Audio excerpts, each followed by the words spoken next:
Ladies and gentlemen, boys and girls, welcome to Hollywood After Dark, episode number 41. Today, of course, is August 2nd, 2021, and it's real. It's real. We're seeing it. We're looking at it. The Lord of the Rings television show shows us its very first badass look.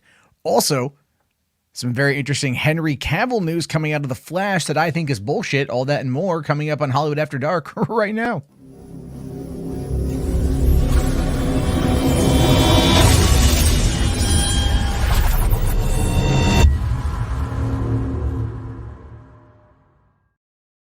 Hey everyone, how you guys doing? Welcome to the podcast tonight. Hope everyone is having a good day. First things up, I feel like I need to kind of issue an apology for all the subscribers out there. I clipped out like every story from last night and made it its own video, and then totally forgot to turn off the notification for it. So like people were getting bombarded with like 6 notifications today. That's my bad. Don't worry, I have nothing planned to clip out after tonight's show. I wanted to see how it would turn out. I wanted to see if people out there would actually like to get those little individual clips. We'll have to wait and see how that whole thing plays out. Because, of course, I don't come at it from a rage-based perspective. It may not be as good as I would like people to see. Anyway, let's take a quick look here at my very first plugs I got to do. Channel members, just want to give a shout out to you guys. You guys are the lifeblood of the podcast, keeping it afloat, keeping me able to do this night after night. Those of you who are also been joining the Patreon, thank you very much. If you want to get in on that action, patreon.com/Matt Jarbo is the best way to do it. And of course, any and all super chats do help out with the program, because it does eventually help something like this get made when I can actually pay for an artist to do it. Of course, now for some reason I'm trying to click on this image and it's not working, which tells me that StreamYard, oh, there we go. There we go. Finally worked. I do need to get an artist to actually make this thing because it is probably the coolest image I have ever seen. And that being said, let me take a quick look here at the chat. A lot of people here tonight. We got Real Elmo here. We got Raya. We got Yvonne. We got Drake. Got Eddie. We got Music Man. We got Kira. We got Rational Skeptic. We got Butt Toucher asking the hard question. Anyone else drunk? No, I have to go in tomorrow morning for an ultrasound for my hernia. So yeah, I'm not going to be able to eat again probably until like 3 p.m. tomorrow. That sucks because I like food, but I got to go get healthy. So that's just how this whole thing works out. Of course, H. Bartz is here. Lord Slug, Sargoy of Kakad. And anyone else I'm missing out there, drop your name in the comment section so I know here, so I can give you a very good shout out. McLeod is here. Hey, what's going on, buddy? Thank you very much for coming on in. We do have Jess here as well, and Carlos Chantor pushing that Blue Beetle hype. Don't worry, we're going to talk about that. My buddy RJ is going to be coming in to join with the chat here in a few. Also, I missed you. I'm sorry, buddy. Anthony Chabot is also here. Sorry, Anthony. Of course, if you guys want to ask any questions tonight, I won't be doing call-ins, but the voicemail line is open. And that, of course, is 323-305-4101. And you guys can call and leave your voicemail. And when we get to the end of the program, we will be playing it and then answering it then. Call-ins are probably going to end up being now maybe just like one night a week, depending on how I feel. Mostly just to keep things flowing and to kind of keep me on track, because I can easily let this show go for a long time, and I need sleep. That's kind of the other aspect of it too. But anyway, be sure to check me out on Instagram and Twitter and Facebook and all the good, happy, fun places where we can talk about movies and stuff. But the first thing I do want to dive into tonight, because I feel that it's worthwhile, is of course the new trailer dropped today for Carnage. Let There Be Carnage, Venom 2. And this thing is actually a really cool trailer. I have to admit, this is better than the first trailer that I saw. It's not that the first trailer was bad at all. It's just that this particular trailer caught my eye this morning, and it made me really excited for this movie. I didn't realize how excited I was for the Venom franchise until I started thinking about just what it means in general and kind of the darker tone that it's taking, and how Sony is looking at what Marvel's doing, and they are trying to run parallel to Marvel, but at the same time, they are very much trying to do their own thing and to keep it in line with the way Marvel's going, but give us some stuff that is, you know, I would argue like just different tonally, ratings wise, character wise, things like that. They're going to do things that ultimately Marvel wouldn't do. And that does give them a level of freedom that I do think is pretty badass. And it's one that I'm very excited to see come out. Well, originally it was set for the end of next month. Now we don't know. Some people are saying that it's going to get pushed back another month. Some people are saying it might be pushed back quite a bit, simply because we don't know what Sony has going on, and the Delta variant for COVID is causing a lot of problems with Clifford the Red Dog having been postponed indefinitely. I don't know why they would postpone Clifford the Red Dog, because that movie looked like utterly god-awful. But what we do know is that this is an issue, right? Jungle Book did overperform, but still $32 million or $34 million is not a lot of money for a movie that cost $360 million to produce and to market. So this one is going to have a lot going forward in regards to already coming off of the popularity that was Venom. Most likely it's going to be able to do pretty well in regards to China, because China very much loved the first one, and they are what propelled it to the $860 million that it did earn. I don't think it's going to do that well here in the States. However, it is possible that Venom will do better than it did before, because people have actually been able to watch it over the span of the last couple years and ultimately find themselves in a position of really liking it. When I first saw the trailer for the first Venom back in early 2018, I wasn't that impressed with it, to be honest with you. I thought that it was kind of dumb. I wasn't too sure what they were going for. And then at the end of seeing that movie, I was totally hooked on it. I really liked it, and I was very happy that it existed. And I have subsequently watched it a number of times on home video, and every time I watch it, it does kind of find its way of getting a little bit better. And so as we start to kind of get into this next version of whatever Sony's up to, I have a feeling that we're going to be all very excited for the eventual Venom Spider-Man team up. And I do hope that they don't kill off Carnage in this movie. I don't think they're going to. I think he's too big of a character to just have it be a one and done.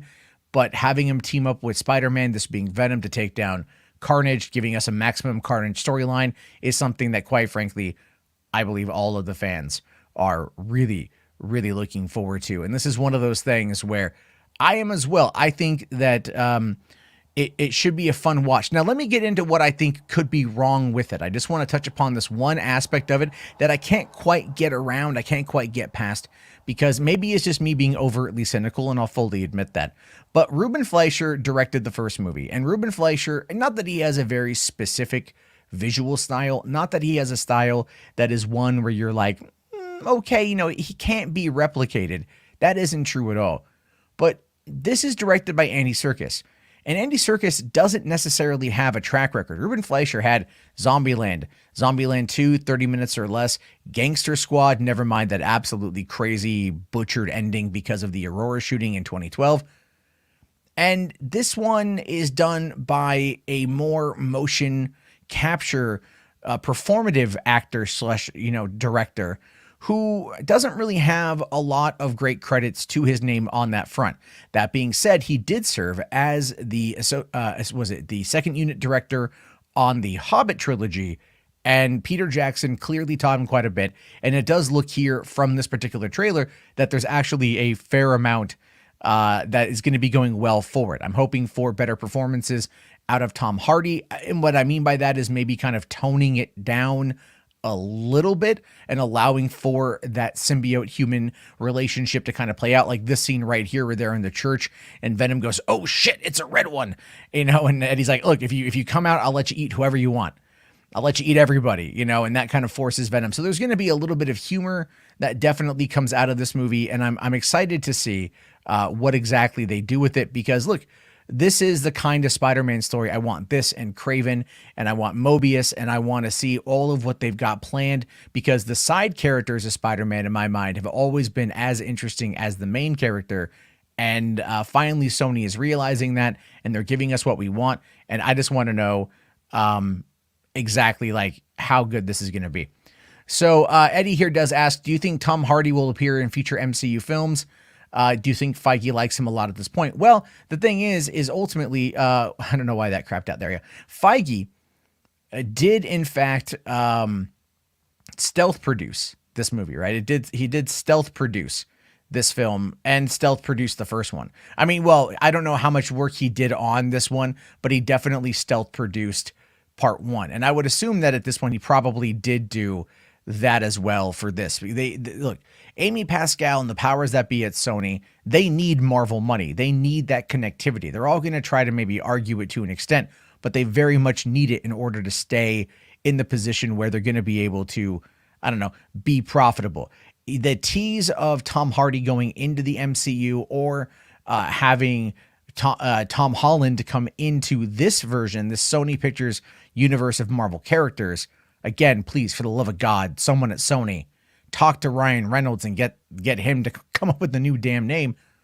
What we're going to see here is like something that's what fans really want. And I think that was something that was part of the deal that Feige had to make with the people at Sony a couple of years ago when the whole contract dispute happened. Otherwise, it doesn't make any sense to me because they are just going to sit there and like tease this stuff constantly. And if they don't actually deliver, the fans are eventually going to, not give them any of that goodwill and they're going to push them aside. And honestly, that would be their entire fault. Now, when it comes to Sony, that kind of terrible business decision is something I expect. That kind of terrible treatment of the characters is something that I generally tend to expect. But with this deal with Marvel and realizing what is on the table and how much potential money is on the table, it's in their best interest to basically play the sidekick to Marvel and enjoy being the sidekick. They need to be Burt Ward to Marvel's Adam West. They need to be in that position. They're the sidecar here. They're not in the driver's seat. They need to know their role and play their part, and they will make a shitload of fucking money. And if they don't do that, then they're quite frankly stupid in my opinion, and they deserve everything bad that comes their way as a result of that. But I'm curious here, RJ, what do you think about the new Venom trailer? It was okay. I love Okay. it was pretty good. Okay, okay. Let me take that back. Actually, it was pretty good. I love the way Carnage looks. The CGI looks much better in this movie compared to the first one. Yeah. And it looks pretty action packed. I know some people were concerned saying, "Oh, Venom 2 is going to be PG-13. Are they going to be able to handle Carnage right?" It's like seeing him like freaking shove his tongue down that dude's throat. It's like, yeah, they're pushing that PG-13 pretty well, I think. Well, do we know if this is PG-13 or is this possibly rated R? I believe it's like 90% confirmed PG-13, but I could be wrong. Okay, because I'm trying to bring up here the final little bit. And it just says in theaters this fall. It doesn't say, let's see here, anything. Oh, God damn it. I hate this about StreamYard. Okay, so it doesn't say this film is not yet rated. I mean, clearly PG-13, like they can get away with a lot in the R, it provided that they don't show any blood. Yeah, that's really about it. And there wasn't a lot of blood in the first movie either. Yeah, I guess I just wish that this trailer could have shown more of like the story. It's like, okay, we know that he's interviewing Carnage. Carnage turns into, Cletus Cassidy turns into Carnage. They fight. I guess I just wish I'd know more about like the overall story. I guess if that makes Well, sense. I mean, watching the trailer, what it looks like is that because there's that line in the trailer where Cletus says people love serial killers, which is very true. They do. There's like another Chad Michael Murray I saw today. Photos of him in a new Ted Bundy movie. I'm like, another Ted Bundy movie? How many damn Ted Bundy? I mean, we can only go back to this guy so many times. What is it about Ted Bundy that, you're going to tell me that I don't already know? And I'm a true crime enthusiast. So trust me, when it comes to Ted Bundy, I already know. And I've seen it's like, that's why I don't watch any of these new Ted Bundy movies because it's not going to tell me anything new. Right. But in this case, what I think is that, Cletus, like maybe he knows something's up with Brock. Maybe he's got some info. I don't know, but he bites him. And that's going to be where ultimately the transference takes place, like the blood transference. And then when they are going to be performing the lethal injection on him, that is when the symbiote takes hold. That is when it gets activated. I mean, clearly showing that in the trailer. So what I don't know is how they're going to explain that, that Carnage is Venom, is like Venom's offspring. Because I know in the comics it was like that, but I forget exactly how it happened. Yeah, I would have to go back and look. I know it's like they had like a whole symbiote like war storyline back in the 90s that Spider-Man involved. I was thinking maybe what they could do is like Carnage is like the most evil part of Venom extracted from him. You know, it's like the deepest, like the darkest part of him in a way. Yeah, I know. It's going to be very interesting to see how that plays up, because there was something I saw in the Reddit conversation about this where they talked about Riot from the first movie, and that Riot, but if you look really close, like it looked like Riot had like like red in his veins, which could indicate like the red one, because when Venom says, "Oh shit, it's a red one," clearly there's, there's going to be like a hierarchy at least of some kind within the symbiote planet. And maybe we're going to get more of that, cuz I honestly, my lore is I need to brush up on my lore. It's been a while. Yeah, there's another Marvel character in here too. I think Shriek. Shriek, yeah. So I don't know what that character's doing in this movie or how that relates to the plot at all. Well, and that is definitely also going to be that's Naomi Harris, who I'm actually really looking forward to seeing her, because she was great in Pirates of the Caribbean 2 and 3 as Calypso. She was really good in 28 Days Later. And she's really good in a bunch of things that she's been in. So I'm very excited to see her play out here. What I'm most interested in has a lot to do, and I mentioned this before you got here, was about Andy Serkis in the directing, because he is he's definitely a visual actor with the mocap stuff. And this is his first. That's why I was excited when he got announced. 'Cause it's like, okay, cool, because he's experienced in mocap and he can get the best performances out of these actors because he's been there. Yeah, I'm really hoping. I think it's going to be pretty good. When I look at this overall, I think to myself, all right, like we're in for a good time. If it's anything like the first movie, it's going to be a good time. It's not going to be the best movie on the planet, but I'm going to still have a lot of fun at the end of the day. Okay, so just a random, very intelligent Drake says that Shriek is like the Harley Quinn to Carnage's Joker. That's like they have a relationship in the comics, I guess. Okay, that's cool. Yeah, no, totally. Like I said, Carnage looks amazing. The visual effects look perfect. Like, I cannot picture a better looking Carnage than the one that's in this movie. Like, to me, it's like perfection. Now, I know that you put up like the final bit from the trailer still. Notice how it didn't drop the release date. It didn't say September. Yeah. Do you think it's getting delayed? Yeah. No. But I don't know when. I don't know if it's going to be October. I don't know if it's going to be after Mobius, or it could take Mobius's place. Although I don't think it will. I think Mobius, its release date of January 2022, ties in directly 5 weeks after the release, or 5-6 weeks after the release of No Way Home. I think those two are tied with references, because obviously with having Vulture in the trailer for Mobius, having Venom play Mobius? first. Yeah, Mobius opens in January 2022. No, you said Mobius. It's Morbius. Mobius is the character from Loki. It's that okay? Am I the only one that looks at that and thinks that was a terrible, terrible thing for them to do? Like, that is like, I mean, like, because clearly we've already met Mobius and we all love Owen Wilson as Mobius, but now we've got, Dr. Morbius, and it's going to be this kind of, and again, it kind of shows you the weird naming conventions that these characters have, like these terrible, absolutely god-awful naming conventions. They should just rename the movie instead of just Morbius, call it Morbius the Living Vampire. Oh, that's even worse. Really? Yeah, that's even worse, man. Morbius the living vampire. It's too much. It's it doesn't sound cool like Venom, right? It's like Venom Let There Be Carnage makes sense because it's the sequel. Maybe Morbius 2 will be Morbius the Living Vampire. Maybe they'll be able to figure out a way to get it in there with Kang. Okay, yeah. I'm hoping. That's what I'm hoping for. I just hope it doesn't get delayed. I really, because that Clifford movie got delayed indefinitely because of the Delta variant. And I'm like, I know, and like no one is caring about the Clifford movie. It's basically the canary in the coal mine at this point.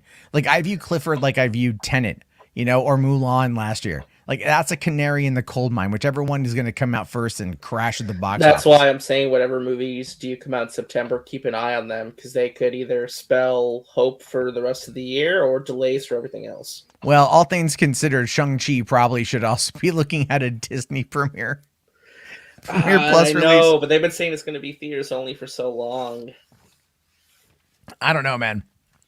I mean, there was a rumor last week that that Black Widow was going to be coming to Disney Plus and like on August 10th. And I know a lot of people heard that, and like it was repeated to me by like 4 different people. So I thought it was real. So I actually like talked my friend out of spending the money to get it. I'm like, no, dude, just wait till the 10th. It will be on there on the 10th. And then he went and he checked it, and he's all like, they said October 10th, and I'm like, yeah, maybe I was wrong. And that's the thing too. Like I think ultimately this premiere access thing sucks, and I'm wondering if they'll bring this up if the Scarlett Johansson thing goes to court, but they'll bring up piracy at all. Because movies like Jungle Cruise just came out, and you can find them in interesting ways. So it's like, yeah, people sail the high seas of the internet, RJ. People like to sail the high seas of the internet, like The Rock like to sail the Amazon in Jungle Cruise.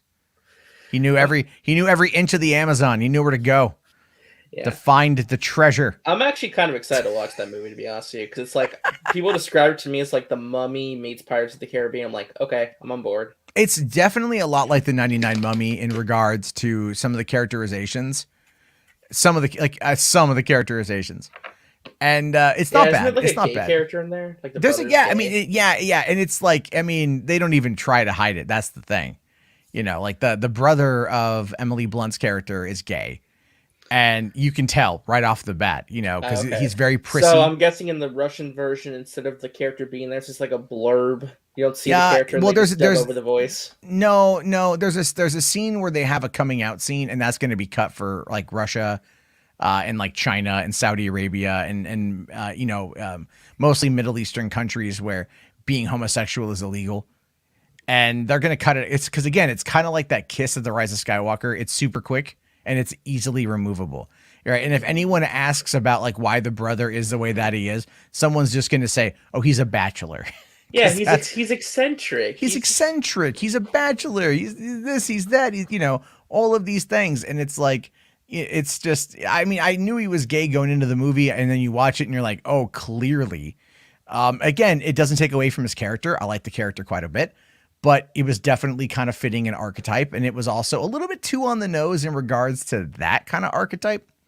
But, here's the thing is when it comes to like, the way things are going to go now with the internet and, whether or not movies are going to be moved around, a lot of it does kind of fall on the person who's, whether or not they're going to believe it's real. A lot of it could come across as relatively just fake news or whatever. And I wanted to touch on what I think is the real big fake news of the day. And that is brought here perfectly by HWAD. And he says, so what started this whole Cavill rumor? Yes, this thing. Yeah. Big Cavill rumor today, guys. Big Cavill rumor going on. A lot of people today in my timeline were like, oh my God, Matt, did you hear? Matt, did you hear? Did you hear? Matt, did you hear? Wrong. You were wrong. Henry Cavill is confirmed for The Flash. And I'm like, where is this coming from?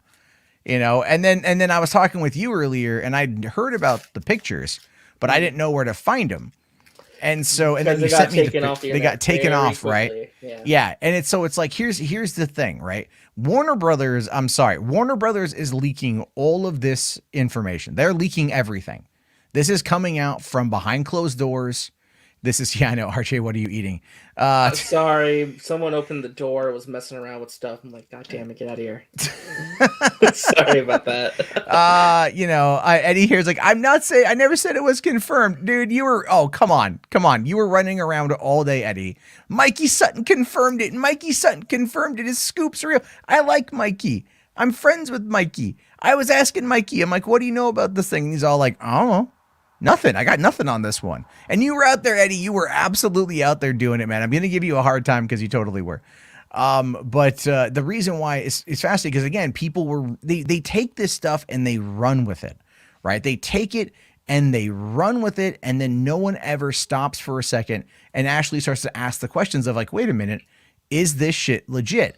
So let me bring up, I blurred the image so Warner Brothers can literally lick my taint. And but this is the original post here from a guy named CryptoDad.eth,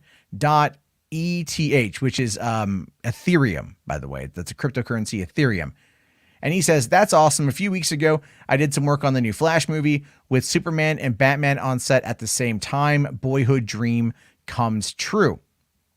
And this is an image that he posted here, and I blurred it out, but you do get to see the red image there is clearly what you think it is. It's clearly the Flash. right? And he has the gold boots, gold belt, everything. Yeah, he's got all the gold stuff. It looks more like Grant Gustin. I thought it was Grant Gustin's Flash costume. Like, it's definitely not the costume from the Snyderverse. It's No, definitely it's a not different that. one. So it's totally going to be a new And it costume. doesn't look like the one from the concept art DC fandom either. Yeah, It's it a little doesn't. It different. doesn't. It looks like a different type of. It looks terrible, like a stunt guy. It looks like a stunt suit. In Yeah, my it's opinion, definitely a stunt guy. No. yeah, Way it's not. It's definitely not like the real Ezra. Because I was trying to find like comparison photos, because like the person has got like a pretty like plump derriere, and I was like, okay, who is that lining up with? Like, Yeah, Flash kind of thick though. Flash kind of thick, all right? I guess like Grant Gustin, he's string bean. He ain't thick at all. Like, I was trying to find Grant Gustin ass shots. I'm like, is that Grant Gustin on the set of the movie? I don't know. Is it Ezra? Let me Couldn't quite zoom in tell. to compare. Yeah, I know, right? It's like enhance, enhance. Matt Jarbo, booty detective.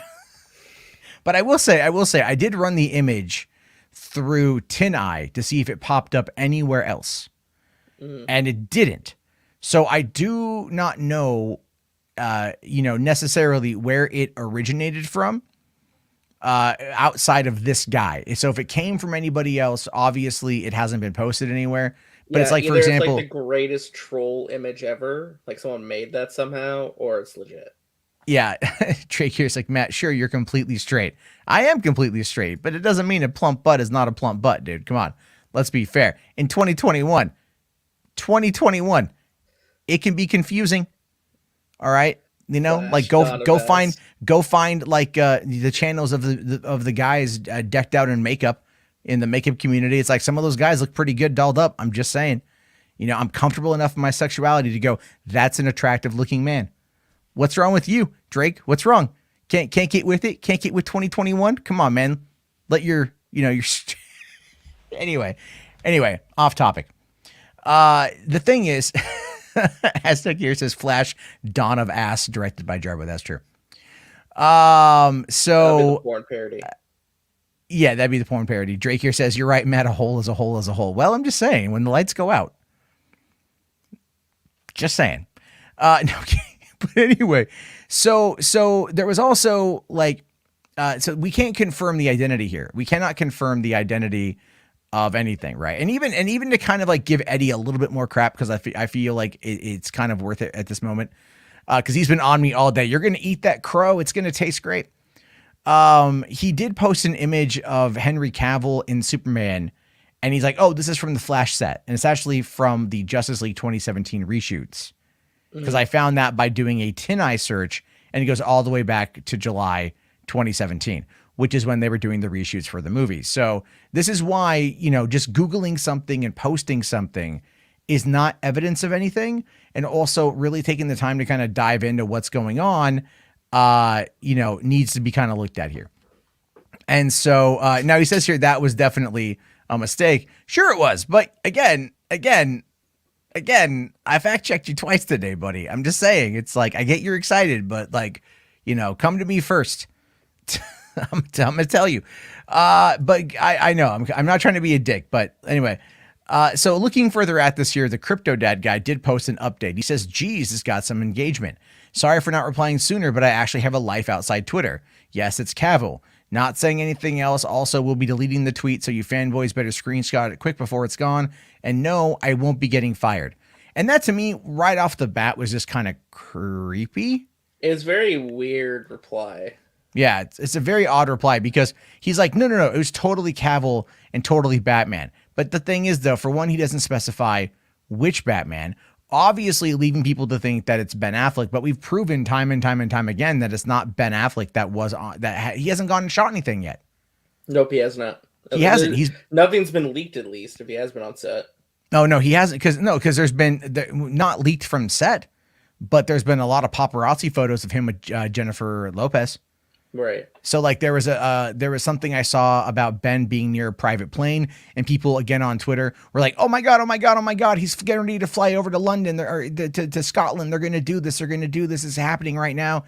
And then literally that day, the paparazzi posted photos of him and J-Lo at like looking at a house, I have a feeling that any footage you see of Ben Affleck where you can see his face will all be interior shots they shoot towards the end of production. Most likely. If you see him as Batman, it'll just be the stunt guy.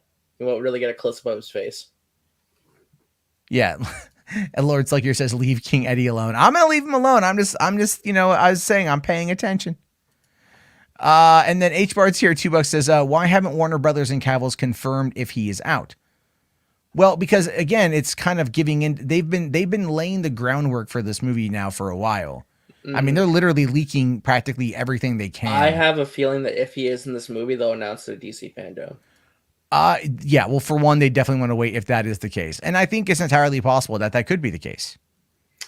Yeah, because there was. Well, here's the funny thing. So Vera Anon, who's gotten a lot of stuff right about movies in the past and has access to like test screenings and stuff, he said that 2 separate people who he's talked to said that yes, Henry Cavill is in this movie, but then Humberto Gonzalez, who works for the Wrap, said no, it's not true. But then he drops that story at the same time. Yeah, and I have the screenshots, which we'll get to here in a second. But then Drake here says there were photos of his Batman being on the Bat Cycle. Stuntmen exist. Those, we don't know which Batman that was. We don't know. People were automatically assuming it was Batfleck. We don't know if it was Batfleck because the symbol on his chest was not Batfleck's symbol. You know, like we don't know who it was. And also, a very Batfleck looking suit, though. To be fair, it is one, yeah, but that's not to say that the Keaton suit won't upgrade.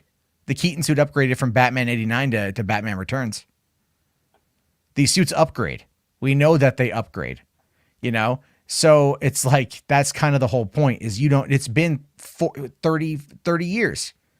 So he's going to use the same bat suit for 30 years? No, not at all. Plus, they were filming that in Glasgow. So the only way that would work would be is if somehow Batfleck went through the Speed Force with the Flash and ended up also over in Glasgow, which is not likely. And for exterior shots in Glasgow, we know that they had Ezra Miller and Michael Keaton were on set outside right around the same time Sasha Calle was also being filmed on wires with Kiersey Clemons there as Iris West. So what we're seeing is the rest of the cast without Ben Affleck. So why would that be Batfleck on a cycle? If I recall, wasn't there a cycle in Batman Returns? Batfleck hasn't really had many different vehicles. Well, no, he's had the that tank looking thing in Justice League. The Fox, well, keep in mind that the Snyder cut of Justice League is not what they're going to be basing this off of. Well, even then, is that the case? If you reference BVS at the Batmobile, you had the Batmobile, which was destroyed, which we didn't see in which wasn't in Justice League or Justice League. He had the air carrier, the VTOL. He had that, but we didn't really see and then he had the tank thing that was in the, I think you mean the tank thing that was in like the sewers. He had that. Yeah, the sewer thing. And then and we're not counting the and then at the end of the Snyder cut, there was that big fucking World War II Nazi-esque tank thing that he had. Which is awesome, by the way, and I'd love to see that thing in action. But what I'm saying here is that we haven't seen him on a cycle, but in Keaton's movies, he had the Batmobile, the which did turn into the Bat Cycle. If I recall. Wait, what about Suicide Squad?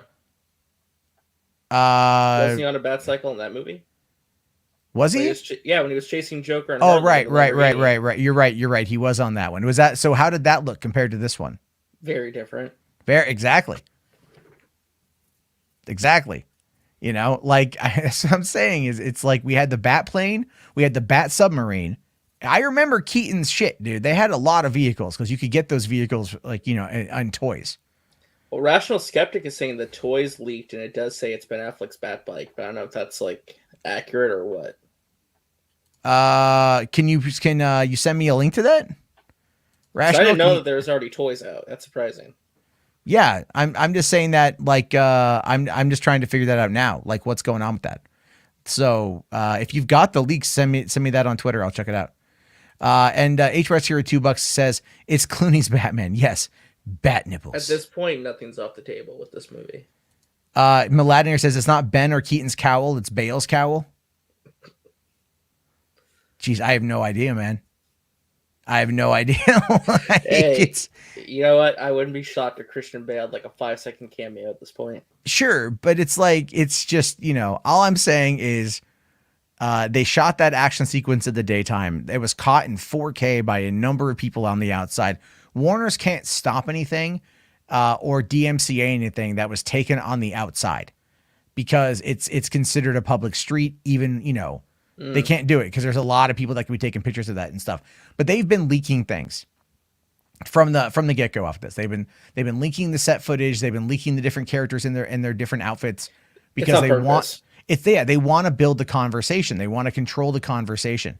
Now and it's working 100%. It is absolutely working 100%. This is very interesting to see what's going to be happening next. But then jumping over here again to viewer Anon, he did say today that I'm going to feel like an ass if it doesn't pan out. But two different people, both whom I trust, have sworn to me that Henry Cavill is in the Flash. With Umberto here responding that he isn't going to be in the Flash and in fact doesn't currently have a deal to reprise Supes in any movie, which a lot of people have been bringing up.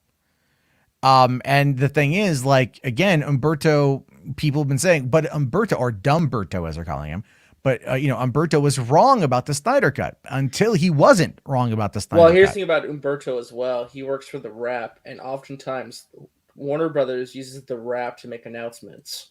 So it could be that Umberto's saying this to, like, throw the scent off, so that way the surprise is kept. Yeah. So entirely. But at the same time, he also has a bit of an ego on him too. So he may not be able to hold himself off. But anyway, there was an older tweet here from earlier this year that I found from viewer Anon that says, screw it, could use some positive-ish news today. I have no idea what the current status is, but Warner Brothers did want Henry Cavill back for at least a cameo in The Flash. So, and this is months before they went into production, right? This is all back in January. They started filming the movie back in April. And they're still filming it right now. So, he's saying that people have told him at this point that it's happening, but a few months ago, he wasn't sure. So, I mean, and the thing is, when it comes to viewer Anon, I like viewer Anon. I do read his posts and whatnot. When it comes to certain things like test screenings, he generally, and also what early reviews are going to say, what the early buzz is on something. He's pretty good about that. Right. So it's kind of like, as much as I dislike Daniel RPK, because I do think he's usually really good about knowing when trailers are going to drop. Like, that's his special power as being a scooper. Everything else is generally bullshit. But when it comes to that of course is the big thing. And then finally here, another Umberto post. He says here, Brandon Davis from Comic Book said here, you need to be wrong on this one, or need you to be wrong. He says, how about we make a gentleman's bet of $5,000 to the winner's charity that on November 4th, 2022, Henry Cavill will not suit up as Superman in The Flash. That's very cheeky of him because it doesn't mean you won't appear as Clark Kent. Exactly, yeah. But then also the BD here says, Berto, that's not how a gentleman's bet works. I just thought that was pretty funny. But yeah, saying here, Henry Cavill will not suit up as Superman in The Flash.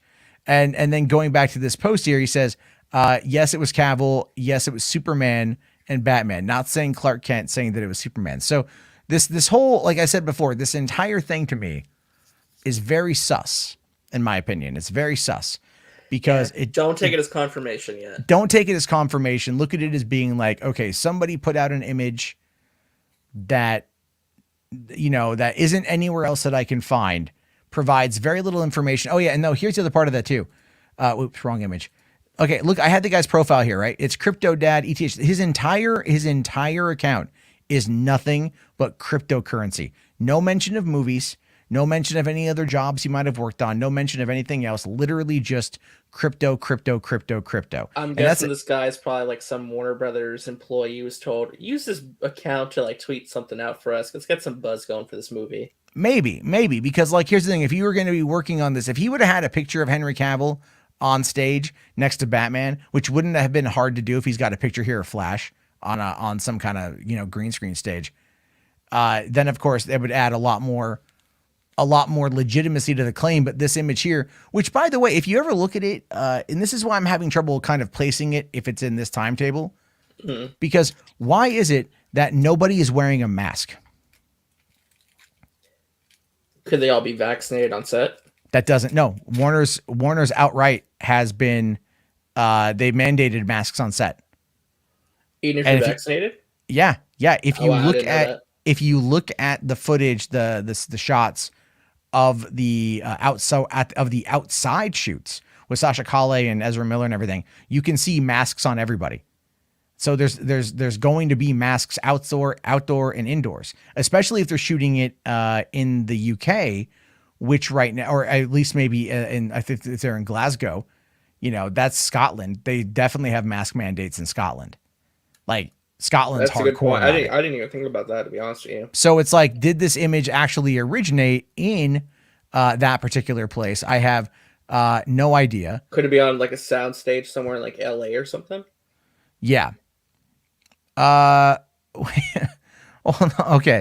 Oh, okay. Hold on. I was sent this image of the toys, of Batman's toys here, and let me just bring this up because it doesn't show the original. I thought it was leaked images here of, I don't know. This is just was sent to me on Twitter. The Batman movie collection going through Batman, Batman Returns, Batman Forever, and Batman and Robin. Mm-hmm. And we can see that there's kind of like, this is the different Batmobiles. There is a Bat Cycle right there, but again, it's only one. It's only one particular. There's only one wheel on front. It looks like. Yeah, I don't see where it splits in, like, because the one in the set photos looks like it like splits into two. There's like that crevice in the middle. Yeah. Well, that also kind of reminded me of the tumbler from Bale's films. Yeah, it did a little bit of that. So I was a little bit curious on that one. So again, it's like, take all this information with a grain of salt. It's one of those things where you may or may not believe it. I don't know. HBarts here says, what happened to the 2019 rumor Cavill signed a cameo contract? I don't know. I mean, that's where it gets interesting. The stories have come out over the last couple years about Cavill coming back as doing kind of more of a cameo type contract. Basically, he'd be the Hulk. Yeah, kind of like that. No solo movie, but he gets to be a supporting character in other movies. But the thing I'm seeing today is more or less that he's, like I was listening to Syl and Mikey Sutton over there on their stream. And, and Syl was like, oh, we're going to get a Superman cameo in Black Adam. We're going to get a Superman cameo in The Flash. And I'm like, dude, that's some wishful ass fucking thinking. I think that's wishful thinking. I agree. I don't think you're going to see him in the first Black Adam. Maybe a tease for the sequel, but no, not the first one. Yeah. And also keep in mind, just recently, Henry Cavill did say that he's tired of all the speculation. He did. He did. He said that he's not happy with the speculation, that he doesn't like it. Let me see if I can find that article. I meant to grab it. Henry Cavill doesn't like I'm pretty sure he's also sick of people talking about it because he's like, I'm working on all this other stuff. Can you stop asking me about Superman? I have no clue what's going on. That could be it too. Yeah, I mean, there's a couple of things from last year. I said some stuff in it.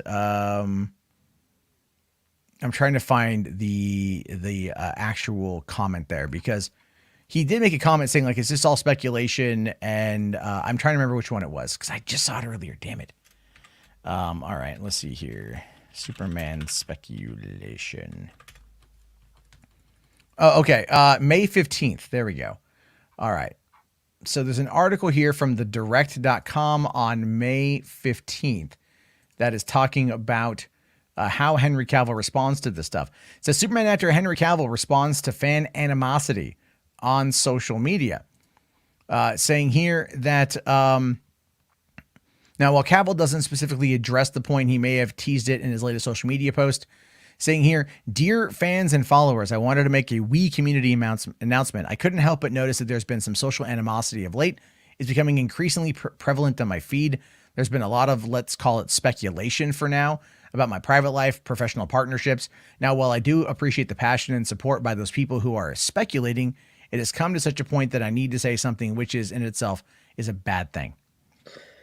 So I think this came around the same time. Something like people were coming at him for talking about his girlfriend on Instagram as well.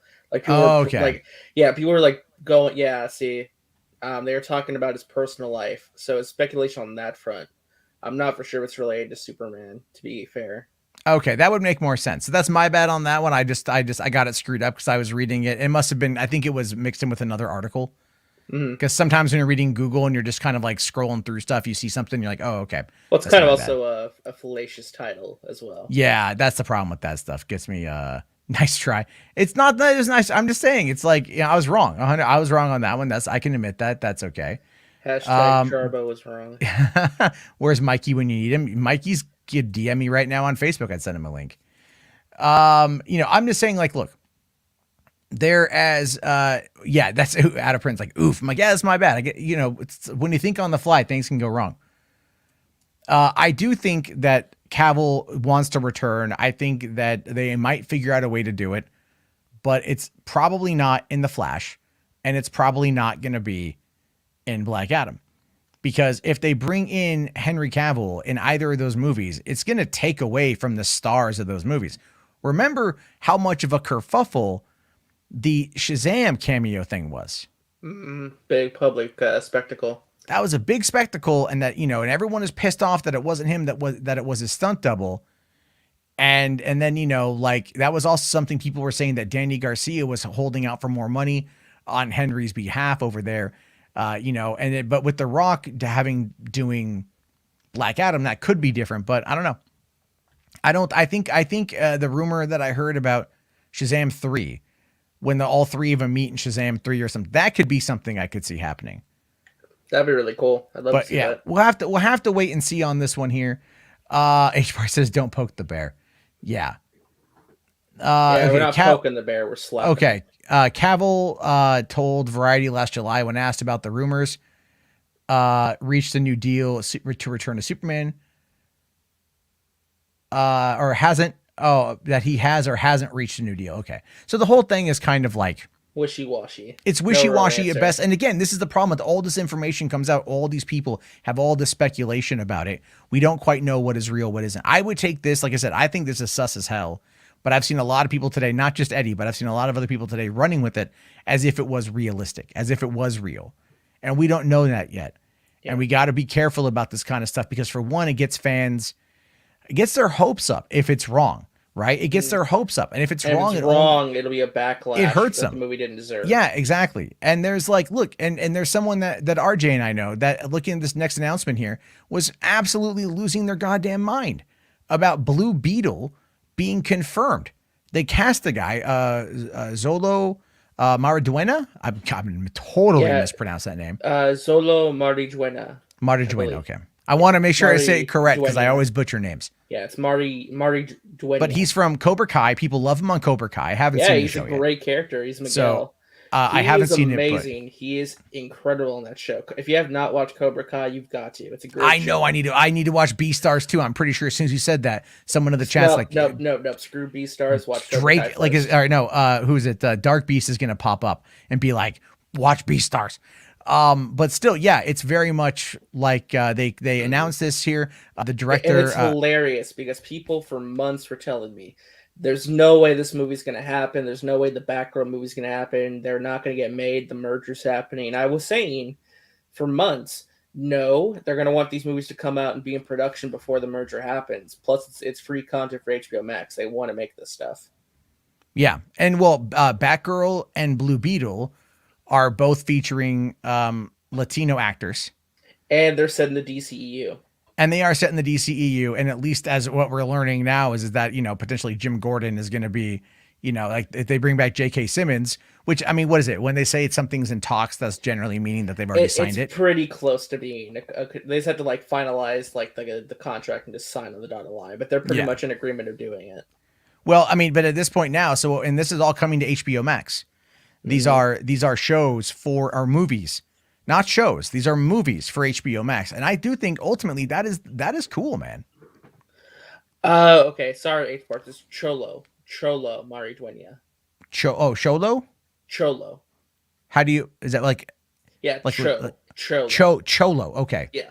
Sorry. I'll tell you guys this. A long time ago, I emceed a film festival in San Diego. We had an entirely Spanish crew come in.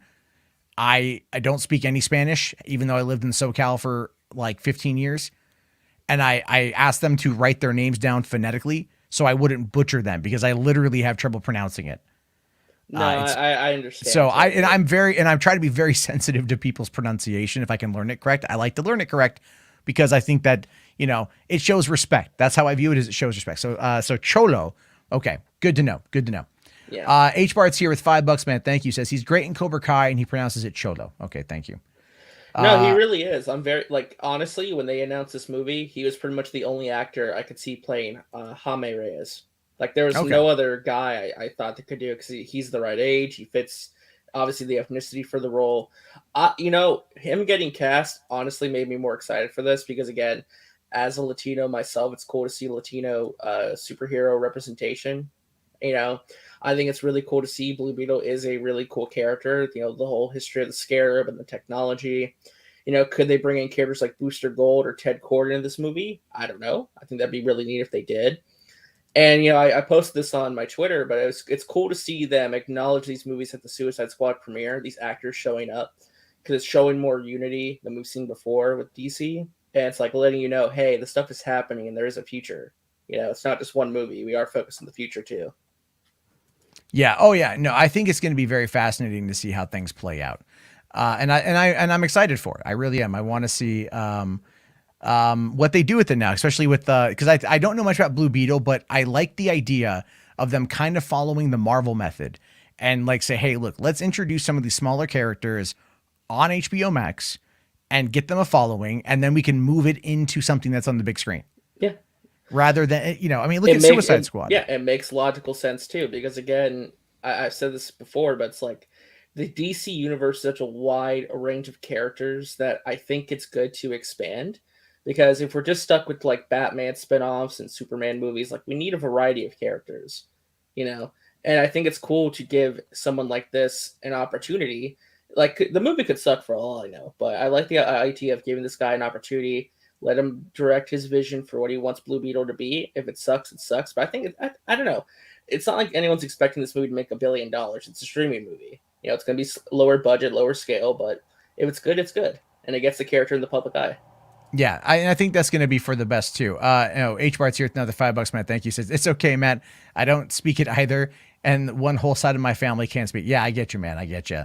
Like I know a lot of people who are Latino that have that, like that one side of their family that speaks nothing but Spanish, and they grew up in America. They don't speak any Spanish, and then they get guilted and shamed. I have friends who have felt that there. Now, anyway, another quick here from H Bart's here. Yes. Says now cast Tanner Buchanan, aka Robbie, as his villain. Yes, please make Robbie the villain, because on the show, Miguel and Robbie have like this rivalry. You gotta watch Cobra Kai, dude. It's so good. You're gonna love it when you watch it. Because I like my dad doesn't really love the Karate Kid movies. He grew up with them, right? It's like he didn't have like this diehard love for them, and then he watches them. And he's like, oh, wow, this is better than the movies. What the hell? How'd they make something this good out of Karate Kid? I'm like, I don't know either, but they managed to. It's a really good show. It really is. By the way, sorry, I had to sneeze. Yeah, your audio was cutting out. I wasn't for sure if it was StreamYard or what. No. I have to take off my brace 1 second. There you go. I have an elbow brace I wear occasionally. I'm falling apart, folks. That's how getting old works. So Carlos here says that Leslie Grace was also at the Suicide Squad premiere. She was, yes. And they definitely, so they're playing that up. And then also, I believe Cholo was. And as I found out from reading more into this, apparently they announced to him that he was cast in the movie last night. Yeah, they told him at a private dinner that you've been cast, and he got invited to the premiere. So, yeah, was this in Miami or was this in LA? Because I thought they did it in Miami. That's a great question. I don't know. But anyway, I did pull a couple little things off of the Suicide Squad premiere tonight that I thought were interesting. A couple video clips that were popping around. One of them was actually from Mei Ling Ni, and she was asked about the Ayer cut of Suicide Squad. And this is kind of refreshing to hear from an actor on the red carpet of a movie that is kind of a spiritual successor to, or a spiritual, successor to the film she's being asked about. But this is what she had to say. You think WB should release the David Ayer cut? Yeah, I think they should. Yeah. Why not? Yeah, why not? I'm sure like it's a win-win for everyone. It's a win-win for him to get his vision out there, and also Warner Brothers makes double the money on the same film. So I'm genius. It's the Chinese in me. We're always business. I thought, yeah, that was great. Also, too, Joel Kinnaman and John Cena himself, dressed up as Peacemaker, talked about it too on the red carpet. Same guy asked him the same question. Yeah, well, he also asked Margot Robbie, and she had a very different answer. Did you see this one? No, I did not. I think Warner Brothers should release the Air cut. I think that's all a very complicated situation that I am. Would you want to see it? I would want to see the cut of every movie I've been a part of that I've never seen. You know, the funny thing is, as an actor, not when you're a producer, but as an actor, sometimes I don't see it until half the country has seen it. You know, sometimes I see it after millions of people have seen it. You don't really get to see it. You don't get to see the different iterations along the way unless you're a producer. So in that case, yeah, I didn't see it till it was out in theaters. So, I mean, she's dancing around it, obviously. Yeah, she doesn't want to give an answer either way. I think she's trying to play it safe, you know, not piss anyone off. Well, did Joel Kinnaman at least come out in support of that?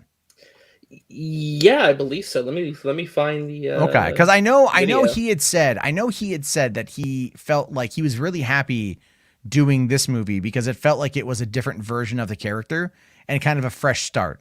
And I get that. But then again, like, I'm a big Joel Kinnaman fan, and when he was cast as Flag in Suicide Squad, I was very happy with that. And I thought he was great in the first movie. I thought he was great in this movie. And I'm kind of like, I just want to see more of him in that role. I just kind of want to see more of him in everything. Yeah, I posted the links to the two videos. One of them's Joel Kinnaman, the other one's John Cena. Okay, let me. Well, you know, I'm gonna have to like go through and download these. Which, unfortunately, I do have another thing we can talk about. But you know, it's fine if they're both for it. They're both for it. But there's one here, you know, we'll watch this one here while I get those prepped. I thought this was really funny because this is one of the reasons why I'm excited for the Peacemaker show is John Cena is absolutely just having a ball with this whole thing. And check out this clip. We're here at the premiere of The Suicide Squad, a James Gunn film. I'm prepared to dive inside the mind of James Gunn, and I'm dressed for the occasion as Peacemaker. As Peacemaker. Ha ha! Let me get it. Ha ha! They won't give me the real one for some reason. I don't know why. Yeah, I really think That's awesome. Cena is like, he's getting into the role, and I really feel he's like showing up to like every single press thing wearing the costume. Well, I have a theory as to why I think that way, and I want to discuss it with you, but only after you've seen the movie. Oh, there's a you've key seen the movie reason already. So I saw the movie last week, so there's definitely a reason, and what I think, and it's kind of an offshoot one. But I don't want to spoil anything. So there's that. But here is what Joel Kinnaman says about this. You said to me the first Suicide Squad, the first 40 minutes is great. Then it just didn't sit right with you. Do you think Warner Brothers should release the Air cut?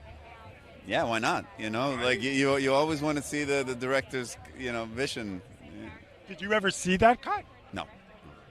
They should do it. Yeah, for sure. It sounds like a great idea. You're being all bashful about it. No, it sounds like a great idea, you know. He seemed really uncomfortable answering that. Yeah, I get it, because it's kind of like they are trying to differentiate themselves from everything. They are trying to differentiate themselves ultimately from Ayer's version. And we know that Ayer put out that statement the other day, and it was a very good statement. And it's one of those things where when I think about it, I think like they're kind of stuck between a rock and a hard place. Like, fans obviously want the Ayer cut, but they also know that it's time to move forward, I think. Well, it's also, I appreciate the guy from Variety asking that, and I understand why he's asking that, but it must be awkward for the actors too, because like, don't you want to ask about the movie we made, not someone else's movie? Yeah. Which, well, it's kind of respectful to the question. I'm just saying it is kind of weird to ask it. Well, the way that it kind of operates in this particular case, my understanding of everything is that in a lot of these interviews, like the sit down ones, they have their allotted time. They have like 5 minutes with each person, right? With each press outlet. And so there's predetermined questions that the outlet will have that they'll want to ask. And then at the end of it, they'll go, is there anything else you want to know? And that is usually when there's that question about another project or another property or something else that gets asked. And those are usually the questions that end up getting the spotlight.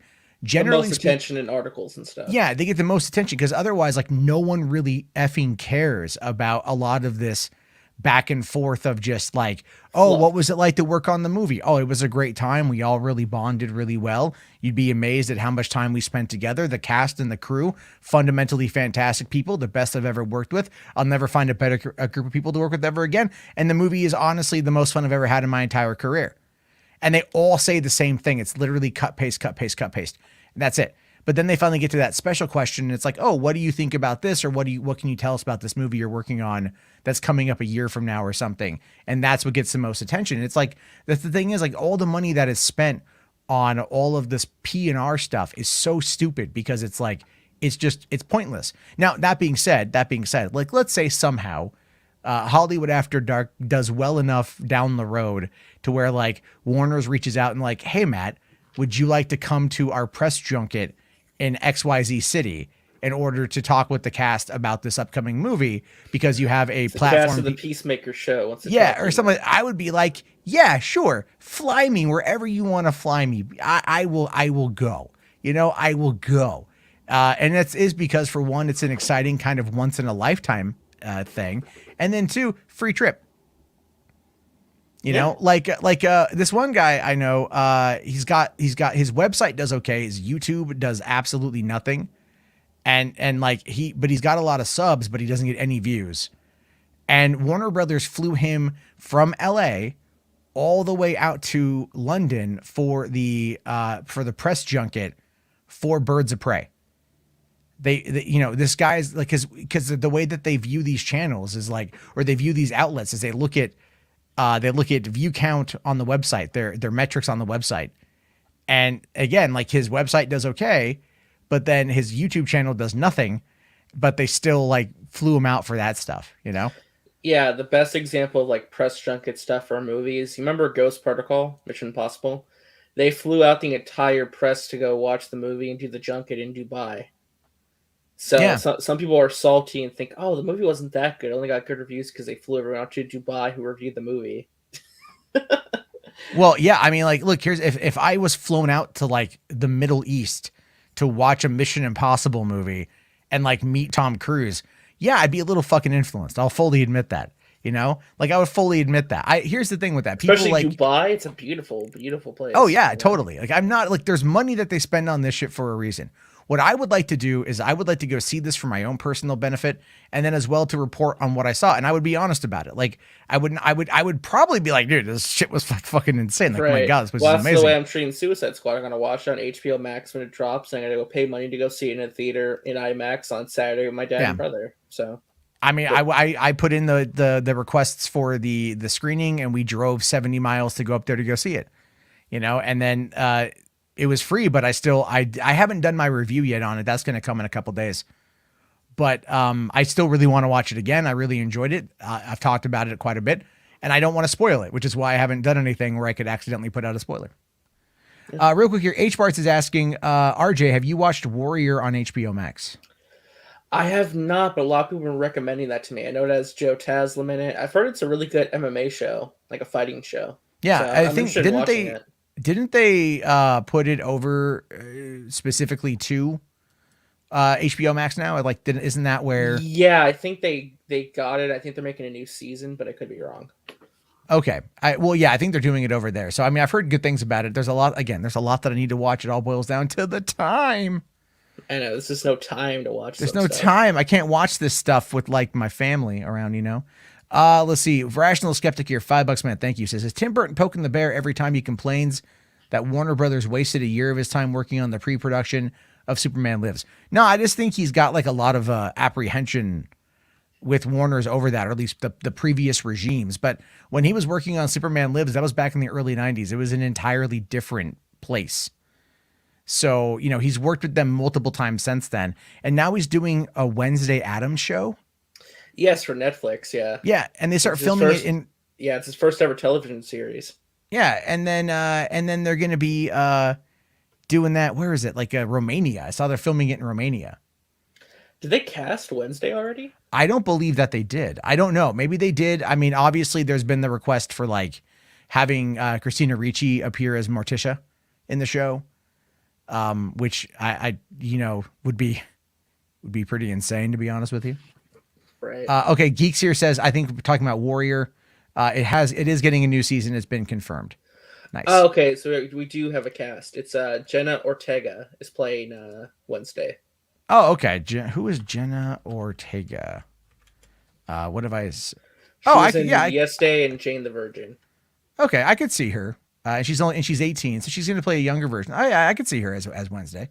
Oh, it's being written by the creators of Smallville. Okay. All right. Well, I don't know necessarily what that means, to be honest with you. You never seen Smallville? I got bored. Okay. It's a good show. It's a good show. Well, I'll tell you why I got bored. I got bored is like because the procedural shows like that, they get under my skin. Because they're boring. Like they're just boring. It's like every week, Monster of the Week. Like, no, tell me an ongoing story. Give me character depth, character development, set up a villain, allow the villain to breathe, allow the characters to breathe. And you can set up multiple arcs in the show. You can totally do it. You can absolutely set up multiple arcs. So you're just not a fan of like the villain of the week format. I've been over that for a while. I've been over that for a fair amount of time now, because to me, it just comes across like, I don't know. It just comes across like really, really dumb. It's like the best way I can describe it is it just comes across to me as like, it's just filling out time. And that's really about it. You know, I know that sounds kind of weird. Shows No, I get that. There's some shows where it's like, I want to get into them and watch them, but it's like the format that they are in, I just don't know if I can vibe with. Like, I want to get into Supernatural, right? But like, there's so many seasons and episodes, I feel like I would get bored. You know? Well, yeah, there's 15 seasons of that show. Now the show does get meta. I've seen a bit of Supernatural because my girlfriend is watching it for a bit. And they did a freaking Scooby-Doo crossover. Yeah, that was really interesting. That was really interesting when they did the Scooby-Doo stuff. They also did one where like it's where they meet a guy called the Architect, and he writes fiction about the brothers. He writes books and novels about the brother. He's a prophet, sorry. And he writes these stories that ultimately have come true, but like the audience, the readers don't know that. But there's a really big online audience where they write a lot of /fic, which is incest fanfic. And they play up the incest fanfic part with like one particular girl that they meet. She's a /fic writer. And my girlfriend is watching the episode, and I was working on the computer, and I hear /fic, and I just turn and look at the TV, and I'm like, what the fuck? And she's like, what? I'm all like, they just referenced incest porn. And she's like, you spend too much time on the internet. I'm like, oh no, that's confirmed. But I mean, the like, show's making fun of people who like that. Yeah, it's making fun of the fans who ship the brothers. Oh, yeah, I know. Hold on here. Benson here says, when people watch the Suicide Squad, they will realize just how bad the first movie was, so we can move on from the Ayer cut as we have the Snyderverse. Oh, buddy, what are you doing, buddy? No, listen. I think that the Ayer cut should happen, but I do agree with some of the sentiment I saw from Drake in the chat where it's like, let the Suicide Squad come out first, have its time in the sun, then we're worried about the Ayer cut, you know? Yeah. I agree with that. I think like having the thing on was it Thursday or whatever, the big online release the Ayer cut shit. I think it's dumb. I think it's I don't want to say disrespectful, but I think it's not the right moment. I just think it's not the right moment for that. I think it's going to get drowned out because they're releasing the Suicide Squad on HBO Max like pretty early Thursday night. And I think it's going to be trending. I think people are going to be talking about it. People are going to be talking about it. Obviously, yeah, it's going to definitely blow up. But I think, again, a lot of it's going to boil down to the fact that really what you have here is a situation where I think a lot of people are just like, they're going to kind of go, all right, come on, guys, move on with this shit. But then again, the Variety guy was asking about it. So there's that. However, real quick, I guess before we get into the Lord of the Rings conversation, I saw that there was the request to talk about the new Free Guy advertisement today. Did you see this one for the character Dude? No, I did not. So I'll play it, and it's about a minute and a half. But the thing with this is this is Ryan Reynolds' marketing team. This is the Deadpool marketing team at work pimping this movie that opens up next week. And I'm telling you, this is gonna bring butts to seats. I think that people are gonna go see this movie. Check this out. Here he is, the little do-gooder. Activate. Dude. We're still working on him. I worked on him myself. He's perfect. Drop in, dude, now. Who are you? Catchphrase. Catchphrase? Well, I mean, don't think one up yet. Although catchphrase is a pretty cool catchphrase. Am I a role model? I don't know. I mean, I do know that you hear about actors complaining about how hard their movie workouts are.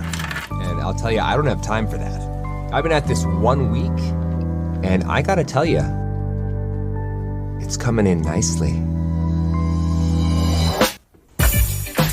I start every day with a protein bomb that's made exclusively of human muscle. It's completely organic and illegal. Acting is mind over matter, and judgment, and common sense. Sure, I don't fit into the Deadpool suit anymore, but life is about growth. Hormones. Well, I actually fathered our youngest daughter when I was this muscular. The child was born full grown and wearing shoes, which was weird for Blake. Who is this? I don't know. I mean, he's just like you, but way better. I think he's gonna hit you. He punches so hard, but yet his hands are so soft. Yeah. That was amazing, dude. That was hysterical. That was hysterical. I can't wait to see this movie. I've been watching some reactions on social media. It's very positive for this movie. I definitely want to go check it out. The thing I've been hearing the most is that the third act doesn't let you down. That's what I've been hearing, because most of the times you hear the movie was really good, but the third act was kind of a mess. You hear that? Have you ever heard that? It's been happening recently with some of these bigger films. Yeah, I saw that criticism thrown at Black Widow, for example, when that came out. Yeah, well, they're saying here the exact opposite. That it's not. That it's definitely the part something. where he his superimposed face and he's grabbing the Deadpool costume doesn't fit anymore because of growth hormones. I know. I just was like, this is hysterical to me. I can't wait to watch it. Sean Levy's a good actor or good director. The concept sounds great. I like Jodie Corner. I like. Taika Waititi as the villain's gonna be great. Yeah, that's gonna be really funny. Gonna be, and then Joe Keerley, from Stranger Things. Sam Harrington from Stranger Things. Oh, okay, yeah. You know, he became season 3 one of the mothers. That was one of the running gags, was he became give it up for the mothers of Stranger Things, and it was all the moms, including Sam Harrington, because he started looking after all the little kids. Oh, Steve Harrington. Steve Harrington. Yeah, thank you. I like him. He's got to be in more stuff. Daniel Scotty with $5 talking about Supernatural says, I like Supernatural now. I was closed-minded to it at first. I thought it would be a bubblegum version of the X-Files.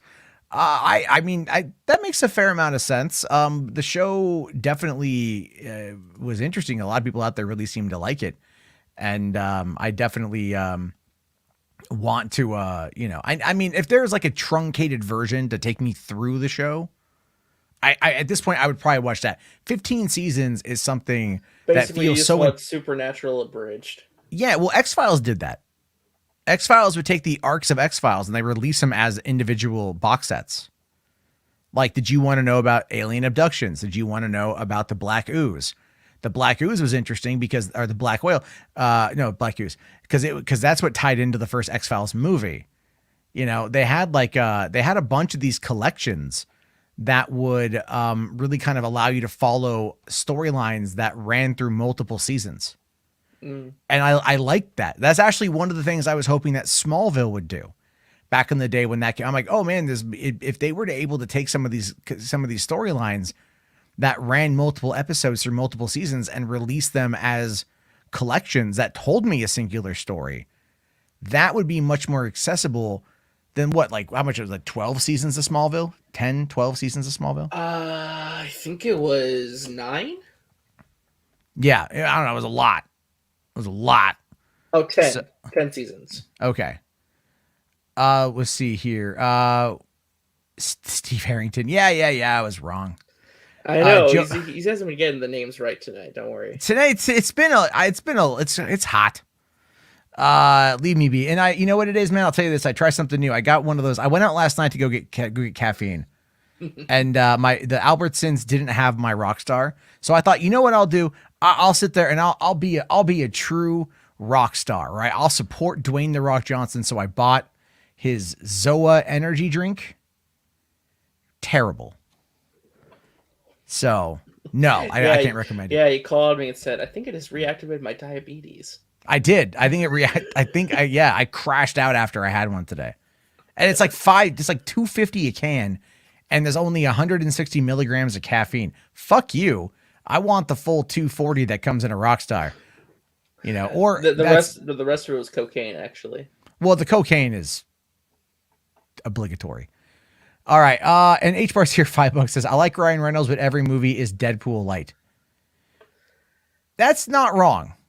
Well, yeah. Deadpool is very much Ryan Reynolds, you know. Yeah. They're inseparable. Yeah. And if you could go back and look at Van Wilder and say the same thing. Or Waiting and say the same thing. There's a lot there. I would argue that the Detective Pikachu didn't feel like Ryan Reynolds as Deadpool in a Pikachu body, though. Are you serious? Because that's exactly how I felt while watching it. I mean, a little bit. I don't know. It's been a while since I rewatched it. I felt like it was more like Ryan Reynolds, like before Deadpool, than just Deadpool talking. You know? Well, because he didn't swear and like make sex jokes because it was a fucking kids movie. You know, it wasn't like, man, I'm in this weird fluffy yellow body, but I can shoot lightning bolts out my dick. You know, like, I mean, how exactly do Pokemon procreate? Have we ever talked about that? Have we ever had that biological discussion? There's Pokemon eggs. So you could take a Pokemon to like Ray would know. Ray can confirm. Okay, you know, maybe it's because I don't have a fundamental understanding of like the rooster chicken dynamic about how a rooster fertilizes an egg. Like, how does that work? Because the egg is formed in the body of the chicken. Yeah, the Pokemons make eggs. So like you take them to like this special place and you like put 2 Pokemon together in the menu, and then an egg pops out, and you either get the same Pokemon. Or but who comes on the egg, RJ? That's my question. And like, how does it get into past the hard shell? Like, I mean, does it go in there with like a fire hose and just unload? It might be genetic breeding, like the Pokemon scientists do like some genetic stuff. So there's no fucking. That's not right. That's not right. I don't like that. I could be wrong though. There might be something hiding underneath there. You never know. You never know. You never know here. I'm just waiting for the chat to play catch up on this one. Only the Pokemon breeder knows. Only the breeder. That's how it works. There's a Pokemon masturbator. There we go. And that's all right. That's all right. We've lost like a shitload of people listening anyway. So the shell doesn't get on the egg until after it's fertilized. People who come into this shit late, they like, what the fuck is going on? And I'm all like, this is what happens. This is what happens on the show. Why are you they get used to talking it. about Pokemon fucking? I'm just talking about Pokemon impregnation because I just find that to be, you know, like a fascinating anthropological study. See, Ray doesn't know. Ray is the Pokemon expert, and she doesn't know. Okay, but how does a chicken get an egg fertilized by a rooster? Like, how does a male salmon, fertilize an egg sac? You know what I mean? Like, I don't know any of this stuff. And maybe I should. I should probably learn these things. So. Oh, Cylon Scotty, no. No, Scotty, no. Let's see here. Hold on. H-Bar says, try the Rick energy drink instead. Yeah, that's right. Give me a pickle Rick energy drink. I mean, it probably exists. Oh, no, Cylon. No. Every time you mention Pokemon, I just think about Sonichu and Chris Chan now. Oh, we were talking about motherfuckers, but not a real motherfucker. All right, Cylon. You gotta let that go. Low, Matt. Come on, Is it that's low. Really? Did you read those texts? Because I read those texts. I did not read the text. I saw the headline and I was like, nope, that is the nicest thing I can say without potentially getting my channel terminated. Oh, was that bad? I haven't followed the story. Oh, I I'll don't tell know you. I'll anything tell you going off on. air. I'll tell you off air. I'll tell you off air. That's bad, dude. Anyway, and then Benson here says, I hope the Ayer fans stuck in the past give Gunn's vision a fair try. The first 10 minutes will make them realize the DC are saying F you to the former. I don't know. I don't think they say F you. I know what you're trying to imply, Benson. I don't think that. I think that I think they wanted to subvert expectations in a very fantastic way. That's how I say it. That's how I see it. And again, I wish I could see the movie right now, man. I really do. yeah, it's open in other countries. They clearly hate America. That's how It this should have works been a out. worldwide release date, just day and date. Well, they can't do that. Rail here says, I couldn't stomach reading those texts. Yeah. It was that bad. Yeah. I'm kind of scared when you tell me about it. Yeah, it's bad, dude. All right. Benson is clearly trolling. I don't know, Eddie. He makes a pretty good point.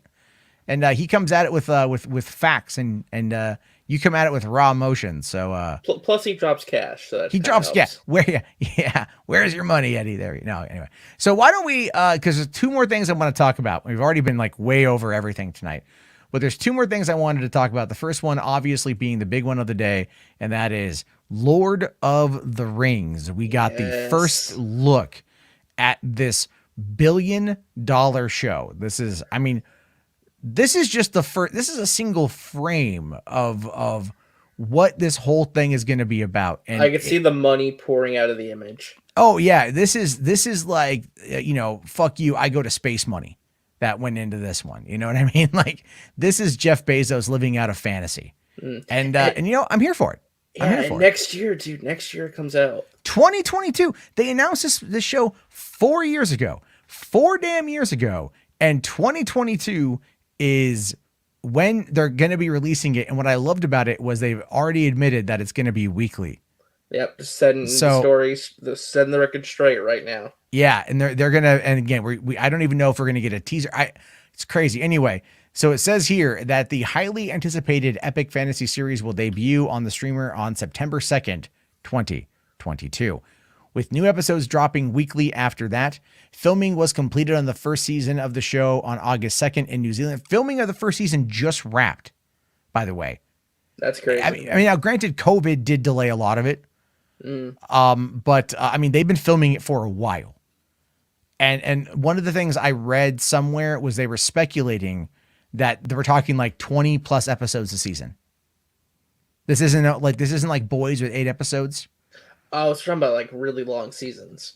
Yeah, they want to justify. They want this to be Game of Thrones. They want people talking about this for a long time. And I'm really wondering, like, if they are going to go through and like if they're going to film a couple seasons before we even see the first one. And looking at the amount of the detail in this image here, I absolutely see it's going to make that GFX, that graphics team work overtime. Right. Who all was in the cast? I know Will Poulter was going to be in this, right? He dropped out, I think. He dropped out, didn't he? He dropped out? Yeah, I think he dropped out. There's been some stuff here. So it says here, little is known about the plot, including its official title, but it is known that it will take place during the so-called Second Age, thousands of years prior to the events of both The Lord of the Rings and The Hobbit. The series follows an ensemble cast of characters, both familiar and new, as they confront the long-feared reemergence of evil to Middle-earth. So, thousands of years prior to everything we've seen on the big screen. And that is going to be something that's going to be very fascinating to see what goes on with that. So this is what the cast. They have Cynthia Adai Robinson, Robert Arameo, Owain Arthur, Maxim Baldry, Nazanin Boniati, Morfydd Clark, Ishmael Cruz Cordova, Charles Edwards, Tristan Gravel. Look, honestly, I don't know who any of these people are. And that's actually a really good thing, by the way, that we don't know who these people are. No, that's perfectly fine with me. If you think about it, with the first Lord of the Rings trilogy that Peter Jackson directed, a lot of those actors were kind of unknown as well. He had some big names, obviously, but the biggest name out of that was Elijah Wood and Sean Astin. That was like those were the biggest names. Orlando Bloom wasn't known. Well, John Rhys Davies, Liv Tyler, they were pretty well known. Kate Blanchett wasn't. She wasn't well known yet. Viggo Mortensen had been around, but he wasn't like super well known. Merry and Pippin, Billy Boyd and I forget the other guy's name. They weren't known at the time, and even now, 20 years later, I'm like, I can only remember one of them. And Christopher Lee had been around for literally decades. He knew Tolkien. Yeah. So it's like, I mean, there were people, and then you had Hugo Weaving had been around for a long time again prior to all that. So I wouldn't say that there wasn't no names. There were definitely names, but there were names that also came out of this. Like you did get Carl Urban and Miranda Otto both kind of emerged from this. But then again, even in Wormwood or Wormtail? No, Wormtail was Harry Potter. You had Brad Dourif, who had been around for decades as well. So there was a lot of big names that popped up in it, or at least named people that popped up in it. J.A. Bayonne is the director. Yeah, he's doing the first 2 episodes. Nice. And I liked his work on Jurassic World: Fallen Kingdom. He's a great visual director for sure. Well, I mean, again, look at what they've been building. This is clearly what they're building into. And so that to me is going to be something that's going to be It was Wormtongue, by the way. Wormtongue, thank you. I am all over the place with names tonight. This is probably why I need to take a break. Probably why I can't do this shit nightly. Like after a while, it all kind of melts together. The brain melts. It does. Brain really does meld. And so there's a lot, so what we know about this essentially is that it's coming next year, that the episodes are going to drop weekly. Clearly they're putting all this money into the visual work on it. But here is kind of the issue that I have with it. And it's not so much this. It actually has nothing to do with people, with the production at all. It has everything to do with the kind of people that are going to be attacking this show. And I pulled a clip tonight. I put it on Twitter, and I want to share it with you guys because right now in my mind, the biggest opponent to the Lord of the Rings show, if we're going to, the person who would probably be most seen as like, Sauron or Saruman would be someone like Nerdrotic, because Nerdrotic banks his entire existence on misinformation, disinformation, and hating. And this clip that I'm pulling, that I'm showing you guys, is 1.5 minutes long. And this is a direct clip. This isn't cut by me. This is a direct clip from something he posted a couple weeks ago. And it caught my ear as I was doing research for the video tonight. And I'm still kind of, I sent it to RJ like immediately. I'm like, hey, you want to see something that'll make you pull your hair out? Yeah, I maybe want to put a bullet in my mouth. Yeah. So, just listen to this. So what is he? Is he woke or is he a Rossicist? You tell me. You're the experts. I'm guessing Tolkien was just a man of his time who felt out of time. He hated the combustion engine. He hated planes, trains, and automobiles. He loved nature, and he was a practicing Catholic. They will always out themselves. And how does the access media do it? By fan blaming. It was just a few days ago they actually asked a good question. All this Cruella discourse about making a villain relatable has us wondering what they're going to do with Sauron for 5 seasons.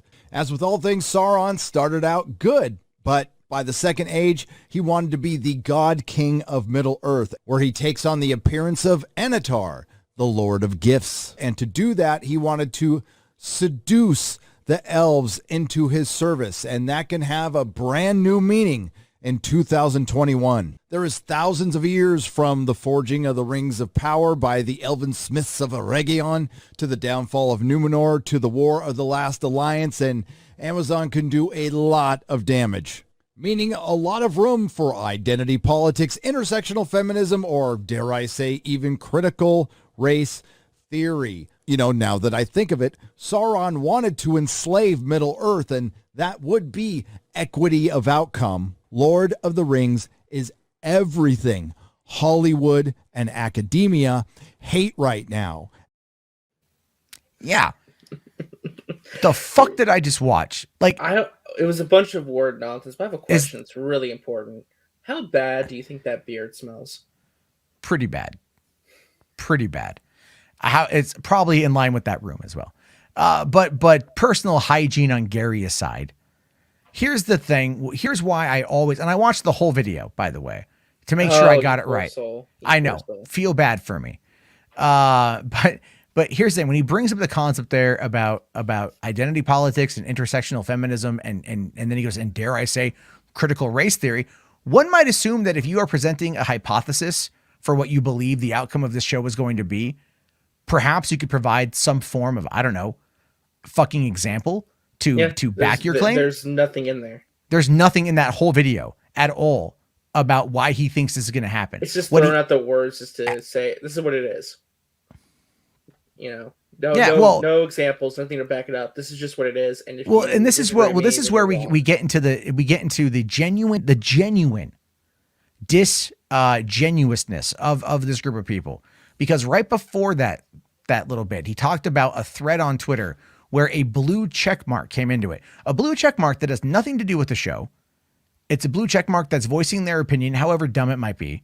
Nothing to do with the show. And this is why the blue check mark is nothing more than a meaningless defense in these situations, or a meaningless argument. Because you're talking about One Ring Net, right? Yeah, One Ring is not check marked. It was somebody else. Oh, okay. Because I know they've been going after that website saying, of course they are. Of course they are. Of course they are. Politics. Yeah, of course they are. Because they dared have a different opinion and they need something to attack. Because here's the thing with that is, you think Game of Thrones was popular to attack? Establishing right now that Game of Thrones is going to, or that the Lord of the Rings show on Amazon Prime, which is going to go for 5 seasons, multiple episodes per season, weekly releases. This is giving them everything they need to nitpick and bash. Yeah. Just like they did with Loki, just like they did with Falcon Winter Soldier, and just like they did with WandaVision. Basically, they're sharks who smell blood in the water. Yeah, and they're also going to go out there and they're going to create the blood. Because there's nothing that Gary said. And at the end there, he goes, oh, my integrity is not for sale. Like, really, dude? You don't have any integrity left. Not one goddamn bit. And he's like, and he even said, like, I don't want to listen to people who know Tolkien. I want to listen to my friends who know what's really going on. If you've ever listened to Friday Night Tights or any of those people, they don't know the single bit of what's going on. They know nothing. They are literally all Jon Snows. They fucking know nothing. Yeah, next thing coming up is Doomcock's going to make a video saying, this is the plot. It's all woke. It's about a black woman who's transgender as the hero who kills Saruman in the first episode or something. Or something stupid that makes no sense. Yeah. It's fucking, Jesus. It's terrible nonsense. And that's the thing. They're going to, like, even today, for example, like, Gary was talking about it on a live stream. 4,300 people were watching him go for like a couple hours, which is fine. He's got his audience. I'm not deriding any of that.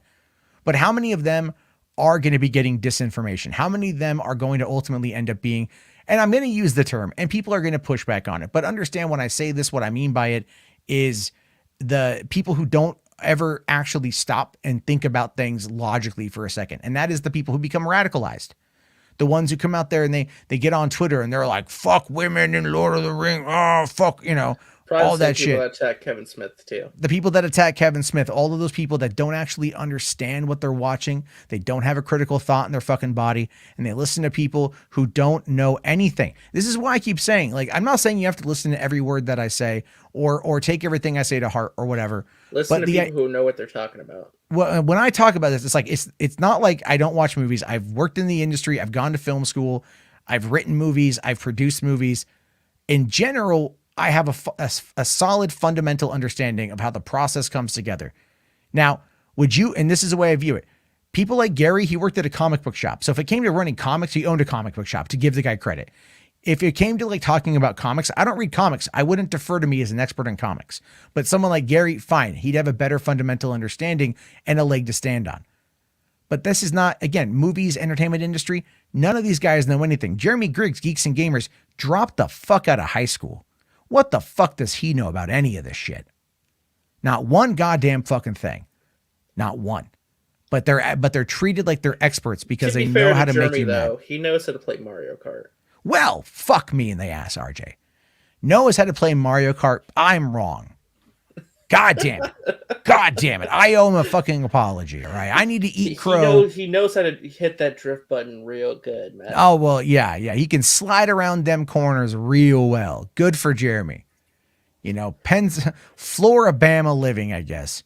That's how it works out. Anyway, I'm excited for Lord of the Rings. I think it's going to be a cool show. Obviously, this fall with the Wheel of Time, I was wondering if they were going to run both shows simultaneously. It looks like that's not the case, which makes a lot of sense because Wheel of Time is another massive, massive adaptation. Yeah. And so that's going to be something we're checking out. I personally, everyone's going to be watching this Lord of the Rings show. It's going to be huge. It's going to be huge. It's going to be absolutely magnanimously huge. And my God, the discourse surrounding it is going to be a fucking nightmare. Yeah, I thought Masters of the Universe was bad. Just wait. No, dude, there's nothing compared to what's coming. It's like nothing compared to what's coming. I mean, literally, it's like anyone who is going to want to watch Lord of the Rings and like enjoy it are going to be like the Hobbits, right? Or the Fellowship of the Nine, and literally are going to be walking into fucking Mordor. And everything they encounter along the way that's going to be bad is going to be these fucks who think that they're the fucking good guys when they're not. Again, if you want to sit there and make the claim that critical race theory, which is something they teach you in fucking higher education, not when you're a fucking kindergartner, is going to be used in fucking Lord of the Rings, you're a fucking moron. You're a fucking moron. And to even sit there and to say that unironically proves how diminished of intelligence you fucking have. Jesus Christ. Like, I understand that people get over, like, I'm not even going to make that joke. That's going too far. But, I can make a joke real quick. Okay. So if the Hobbits are the fans who are excited for the show and they're walking into Mordor, who's Sauron and who's the mouth of Sauron? I would say like, if are we equating the Phantom Menace to yes. Someone has to be the mouth of Sauron. Oh man, I would argue that probably Gary would be Sauron and Doomcock would be the mouth of. I'll tell you what. I'll tell you why. For one, most likely Doomcock probably would suck Gary off, but that's beyond the point. You know what? Find love and happiness and hatred, why don't you? But the thing is Gary's the one who's able to command a higher audience than Doomcock. Doomcock is able to reach out to the normies, right? Because that is how the disinformation pipeline works with him. He comes out with his, I'm Doomcock. I live in the center of the world and I have a hand puppet that jerks me off named Harvey. I come in his mouth every night. Cthulhu, and then he's like, but he comes out there and he presents it in this clownish, buffoonish way. And he puts out this quote unquote rumor, this fake piece of shit thing. And it ends up getting picked up by Cosmic Book News, by Bounding Into Comics, by We Got This Covered, by fucking IntoTheMagic.net, by all of these other outlets that will take it and run with it. And then that brings new people into it. That brings new people in. And then what happens? Like, oh, who does this Doomcock guy hang out with? Oh, he hangs out with this guy named Gary. Oh, Nerd Rock's got 300,000 subs. Oh, whoa. He really seems to be on the same page. So it's Saruman beat Jeremy Griggs. No, fucking not even Wormtongue. Like not even Worm. I don't even know what a sub-lieutenant would be in that whole analogy. Would the quartering be Wormtongue? No, they would just be fucking. I don't know. They'd be like Uruk-hai, I guess, but like the ones that are like maybe leading the charge. Cause like they're just like the frontline warriors and shit. They don't have a fucking smart bone between them, but they know how to regurgitate other people's opinions. That's really about it. You know what I mean? Like it's going to be them and Mecha Random and all those fucking morons. Anyway, as we can tell, I am not necessarily a fan of any of these people. I think they are dangerous to the discourse of pop culture. I think they don't fundamentally get anything they talk about, and they simply seek to divide and destroy. They are literally, unequivocally, a virus is what they are. And they accept this, and they laud it, and they approve it, and they push it, and they embrace it because they know exactly how to keep people dumb and ignorant and ill-informed and stupid. And that is what they like. That is their audience of people. Their audience of people, I'm just going to say it, then we'll move on, probably unvaccinated. There we go. I said it. I'm tired. I'm off on a rant. So anyway, all right. There is actually, okay, let's get to this last story. And then there is a voicemail I want to get to real quick here. Benson, 2 pounds says trolling the two of us, or out of the two of us who has seen the movie, Benson has seen the movie. I know because he sent me a picture of him in the theater after watching the movie. Thank you very much for that. Daniel here, $10, dude. Thank you so much. Says, did you watch the Ryan Reynolds sitcom, Two Guys, a Girl, and a Pizza Place? He's been playing the same character since the 90s, but I love the character, so I don't care. Yes. And I remember when they even changed Two Guys, a Girl, and a Pizza Place to just Two Guys and a Girl. But it also had David Ogden Stiers was in the show as well. It was on ABC, I believe, in the late 90s. It was like 98, 99, somewhere in there. Really funny show. No one else on the show even really had much of a career after the fact. And yeah, anyway, I really enjoy, I really like that sitcom. If you've never seen it, you should go try to find stuff about it on, you know, on YouTube maybe. But thank you very much for that one. No, what was I going to mention? I remember the first time I saw Ryan Reynolds was in that romantic comedy that he did with, God, what was it, Sandra Bullock, where Sandra Bullock was his boss at work. Remember that movie? Yeah, the Proposal. Oh yeah, The Proposal. There we go. That's the first time I saw Ryan Reynolds. They're supposedly doing a sequel to that. Oh really? Yeah. Huh. So, you know, I'm just saying. Anyway, yeah. How do I feel about It's a Gundam? I don't know, man. He tries. I think he's made a video on me. I don't really care. I used to watch It's a Gundam back when he did more video game stuff, but now he's kind of just becoming like another anti-SJW content creator. It's like, well, it's all it is. It's all it is.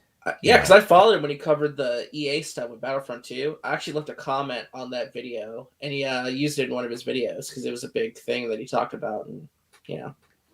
Well, I mean, I'm not saying like, look, it's kind of like everyone has the capacity of making good content. And I ultimately don't care what your politics are. If you have an adverse political belief to me, which is a lot of people, and you want to make a salient argument to have an actual discussion over, then make your fucking point. Make your actual argument. Lay out a case. Tell me, you know, don't just rely on hyperbole and emotion. And that's what all of these people do. They don't have facts are never on their side. They always take something and they spin it in a way that is very easily disprovable. And that is kind of the whole point, is like, it's never intellectually honest. But then again, in the media, nothing really ever is intellectually honest.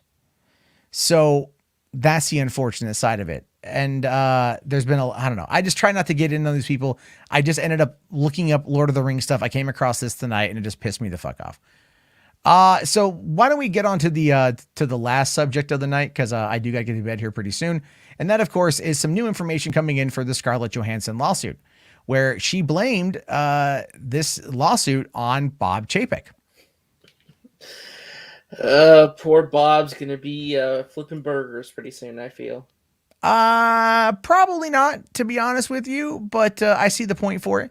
Now, this is basically what it says. A new report on Scarlett Johansson's Black Widow lawsuit blames Disney CEO Bob Chapek for the current situation. After Marvel's Black Widow premiered in theaters and on Disney Plus simultaneously, Johansson sued Disney over the film's release, citing breach of contract. Her earnings from Black Widow are a core issue in the lawsuit, as her deal with the studio included box office bonuses. Her and her team state that Disney did not renegotiate her contract when it was decided that Black Widow would be a hybrid release. Now, we talked about this a little bit last night with Jungle Cruise. Jungle Cruise was renegotiated, which is why The Rock will not be suing Disney. I don't think Emily Blunt will either. Yeah, no, because they have good working relationships with them. They don't want to mess it up. Now, Disney issued a statement here saying that the lawsuit has no merit whatsoever and essentially accused Johansson of being insensitive about the effects of the ongoing pandemic. Her agent called Disney's response an attack on the actress's character, and Marvel Studios president Kevin Feige is reportedly angry at Disney for letting things get to this point. Considering her long history with Disney, it's a bit surprising to see these two parties have such a public feud. Some believe Chapek is the one to blame. And, you know, that's kind of the whole issue here, is like, it's Chapek is the one who I think is coming at this from like the most, I don't know if I want to say fiscally responsible approach, but he is the CEO of the company now, and he has been for a while, and he's got to make some hard choices. He pushed Premier Access as well. Like, that was a big thing on his part. Yeah. Well, according to this new report, that it stated that multiple insiders think that Black Widow situation is Chapek's fault due to his lack of experience working with talent. A producer told the outlet he didn't think this would blow up in his face. However, USC Marshall School of Business adjunct professor Gene DeVicchio was one of the few to compare how Chapek handled the Black Widow to former CEO Bob Iger. And the thing is here, it says here, Iger was named CEO in 2005, not only because of his business acumen, but for his mastery of developing and keeping relationships that he had honed for dozens of years of working with the temperamental, high-profile stars. Disney's acquisitions and management of Pixar, Marvel, and Lucas are testimony to his ability. Chapek's previous experience with Disney consumer products, parks, and resorts did not demand the same level of star-charged interaction. But I can totally see that because, again, Bob Iger was the film guy. Chapek worked in consumer products and the theme parks. Those are very different things. Exactly. So that's and that is something that I think is definitely going to play out, because Chapek, I've been hearing a lot of rumors about Chapek for a while, that there's problems in paradise, that there's troubles in paradise. So is Bob Chapek basically going to be the new Michael Eisner? I think he's going to be treated like that. He'll become definitely a fucking pariah for it. Sure. But then we also got this report here from from whatever it's called, from Discussing Film, that says former Disney CEO Bob Iger is said to be mortified by how Disney's dispute with Scarlett Johansson has sprung out of control. Yeah. And this is because it was like the fuse to a giant like can of dynamite, because now you hear about Emma Stone potentially getting ready to sue as well. It's bad. It's a bad situation all around. Oh no, 100%. There's definitely a lot of bad blood that's coming out, and people who already don't like Disney are going to use this as a way to attack the platform or attack the company.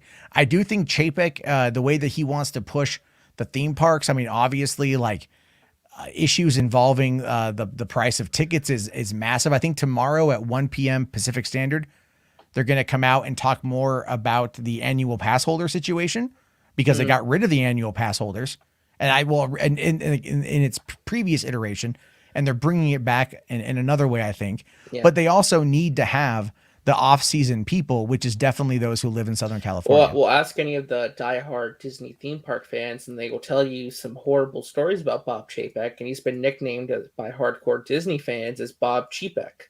Yes. They call him a cheapskate because he likes to cut corners to maximize park profits at the cost of being creative and innovative.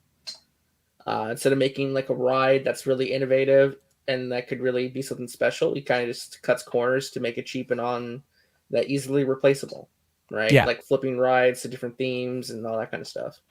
Which I understand that in regards to running a theme park, that is something you kind of have to do. True, I get that, because Disney you have always different though. Yeah, Disney. Yeah, it's kind of like I know, like when they got rid of Star Tours, I was very excited to see Star Tours 2.0, and when I finally went on it a couple of years ago, I really enjoyed it. But I still kind of wish that the original Star Tours was still there, because I'd love to go on that again too. And that was a popular, I mean, maybe not popular enough ride, but popular nonetheless. So I'm hoping here's kind of my take on this. And that is, I think that right now Iger is probably not going to step down as chairman of the board at the end of the year. Hell no. No way. I think because for a couple different reasons. One, it's not just because of his dedication to the company.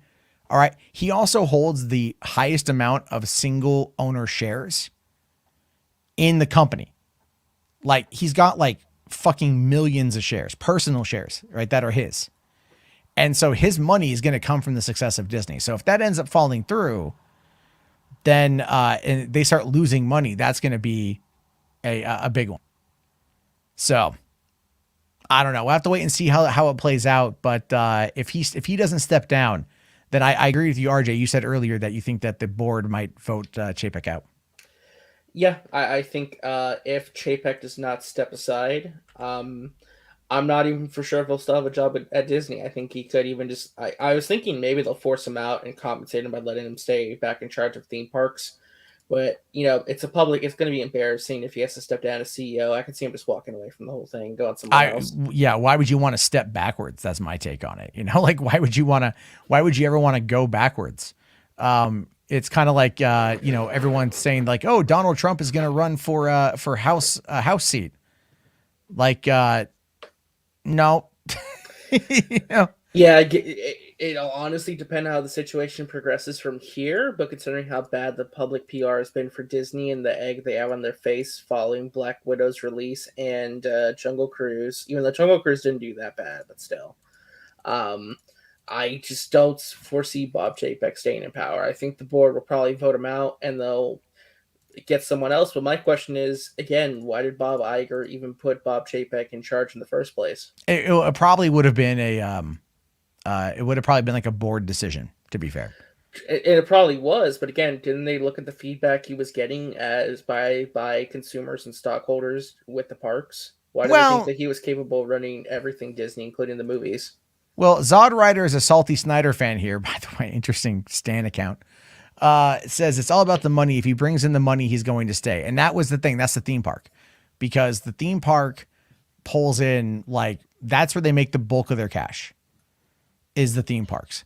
Yeah. And now Disney Plus, though, that's an additional ad or revenue site. You know? Yeah, and they're going to very much have to make sure that Disney Plus operates smoothly. And so far it is. I mean, we watch it every single day. My God.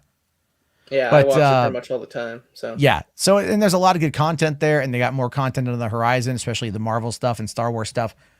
So I think that's going to be okay. But one of the biggest things about Chapek is like the IP mining, and so I think that's going to be very interesting to see how it plays out in regards to like not only Disney Plus but going to the theaters. Because are we just going to get more sequels? Or is he going to dictate that Pixar just make more sequels? I don't know, and that's the scary thing. The real testament's going to be Feige. Will he leave Feige alone, or is he going to try and like command him more? I don't know. If you fuck with Feige, you're not going to have a good time. Well, just ask Ike Perlmutter how that went.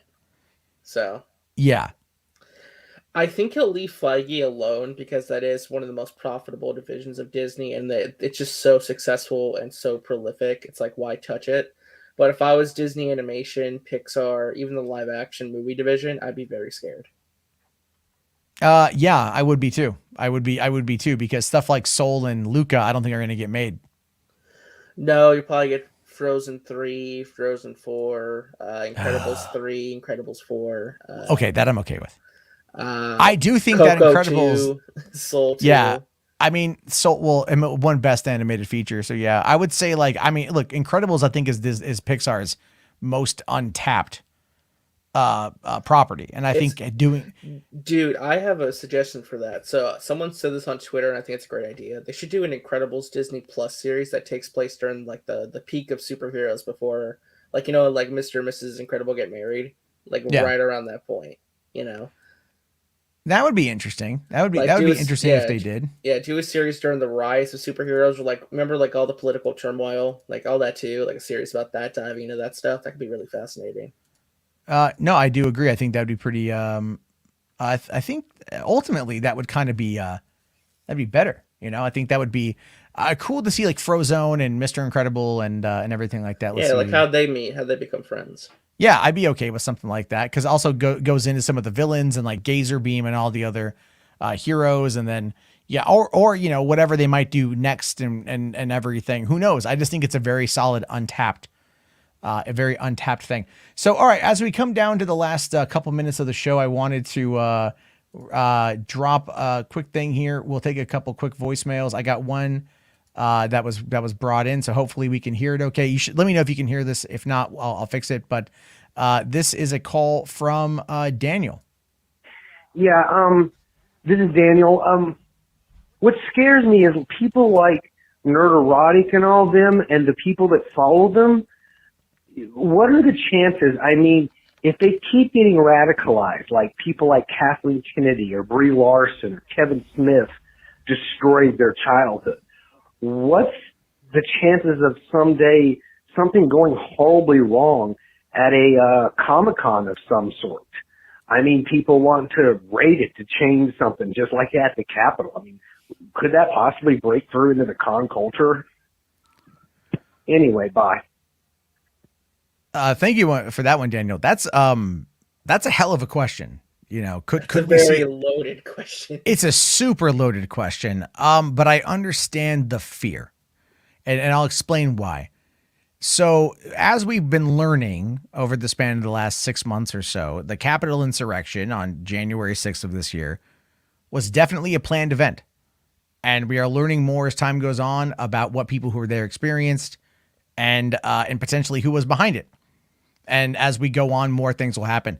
These are people that were radicalized by the former president who lied to them, who was echoed and amplified by members of the media and the alternative media, members of Congress, both in the House and the Senate. Massively popular news personalities were also echoing things that were not true. They were lied to constantly. And they were always told that these people were out to get you, that these people were out to silence you, that people were out to take away everything from you, your freedom, your religion, your guns, fear-mongering after fear-mongering after fear-mongering. And that is not up for fucking debate, by the way. That is a real goddamn thing. This is what they've been saying. None of it is true. None of it is true. And if you apply that same logic to people who sit at home and all they do is consistently watch people who do nothing but spread falsehoods and misinformation and lies, they're going to get angrier and angrier and angrier. And when that might eventually hit a tipping point. Now, do I think that someone is going to storm Comic-Con? No, I don't. There wouldn't be a reason for that. Well, you got to think about it too. Like, let's say, there's a Hall H panel for Lord of the Rings, right? It's like, you have to pay a lot of money to get to Comic-Con anyway, and you got to wait in line. Like, what hater's going to spend all the freaking time just to get up on stage to, like, go and tackle somebody, Oh, you won't even get the chance to really do anything. But I will say this though, the security at Comic-Con ain't that proficient, all right? Well, like, I have a story to tell you. I used to go to Phoenix Comic-Con, and there was almost a shooting there. The guy walked in with an assault rifle. Oh yeah, the guy went up for a Green Ranger. Jason the Green Ranger. Yeah. I did a video on that, and he saw it. Oh really? Yeah. And that was the one year I didn't go. Every other year I went, but after that point, the security got crazy because you used to be able to walk in from different sides of the building. You can't do that anymore. Yeah, Dark Beast here says we already had a stabbing at Comic-Con. Yeah, we did. In Hall H, 2010. I was in the room when it happened. Wait, there was a stabbing at Comic-Con? There was a stabbing at Comic-Con. It was in Hall H over a seat dispute. And some guy got stabbed right above his eye with a pen. Jesus. And I'll tell you this, and this is absolutely true. Right before that happened, there was a panel for Paul. It was a Universal panel, and it was for Paul, that Simon Pegg, Nick Frost Alien movie. Oh yeah, I love that movie. And in the little goodie bag that they gave us when we got in there, the little swag bag, they had a pair of alien sunglasses with like the elongated almond eyes, right? Like the grays. And so then later on that night, this was on Saturday, and Kevin Smith does his Saturday night Q&A at Comic-Con. Oh yeah, and so somebody went up and asked a question, and they had the pair of sunglasses on, and they took a pen and they stabbed it through the top part of the sunglass. So when they put it on, it had like a pen through the eye. And so they're asking Kevin Smith a question, and he stops and he looks. He's like, wait a minute, dude. He's like, is that a pen through your glasses? The guy's like, yeah. And he's all like, oh, come on, man, too soon. It was like, but no, there was a stabbing at Comic-Con, and don't get me wrong, I've gone to 19 Comic-Cons. I was supposed to go last year and hit my 20th year, and I didn't. So I've gone to a bunch of them, and that's always kind of been a fear of mine that something could happen. And we're talking 150 to 200,000 people congregate in the downtown San Diego area. And it wouldn't be hard for something to happen and then to get your ass over to the fucking border to be gone. You know what I mean? Like, there's always fear. But at the same time, I don't believe any of these people would ever go that far. Now, could potentially somebody do something where, like, Kathy Kennedy is speaking at an event or something? They throw like a tomato at her or something. Yeah. Or a shoe or they might do something. Whoever knows. I don't know. I don't ever want to feel that those people that put out that. I don't want to think about it, to be fair. I don't think of it like that. I don't think that it's going to turn to violence, but it is going to be very ignorant. Yeah. And I just hope that day never comes or something like that happens. Like, God forbid, Yeah. So I'm just saying, like, there's a lot there. So it's crazy stuff right there on that front. I would hope that as time goes on, we get we get further away from this, I would hope that people out there Just calm down. Go touch start to some realize grass, how kiss a full of, girl. touch some grass, get on Tinder, get some pussy, fucking do something, or get some dick, whatever you're into, fuck something. All right. Orgasm, jerk off more, do something you need to do, release the energy somehow. All right. I know that's a bit graphic. All right. I understand that. I understand it's If a you're bit, really that's a pissed off, just grab it, stroke, and just yeah, yell. beat up your penis. Just Fucking Kathleen Kennedy, goddamn. just do that.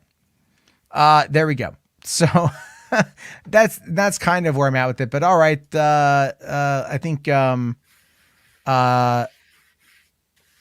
all right. So that's the only one we got in the voicemail box right now. That's great. And that's perfectly fine. So I think that's going to call it for the Well, if night we're gonna on end this the one. show, are we gonna play the John Cena clip? Oh, I didn't even download it. I didn't even download. I know. Hold on here. And H-Bart's here. I missed this one. Sorry, man. Says, I hope Chapek and Feige don't end up like that Perlmutter thing again. I That'd be mean, disastrous if it did. it would be disastrous. It'd be disastrous for Kevin Feige or for Bob Chapek. It would be very disastrous for Bob Chapek Feige because has clout in the company. he's got clout in the company. He's got the fan support. That's the issue. If he's got all that stuff, and so if he didn't have any of that, that might be a bit of a problem. But he absolutely does, and so people are not going to sit there and they wouldn't put up there would be enough of a fight. Yeah. If anything Look at happened the to Feige. Spider-Man thing when that Sony deal fell apart. People were campaigning Oh, hard yeah. against Sony, dude. They were super mad on that one here. Let's see here. Command unit with 15 shekels says Dexter has his own urges. Yes. Yeah, I'm hoping that the new miniseries is good. I'm excited for the new miniseries. I'm hoping it's going to be It can't be as bad good. as the final season, to be fair. Yeah.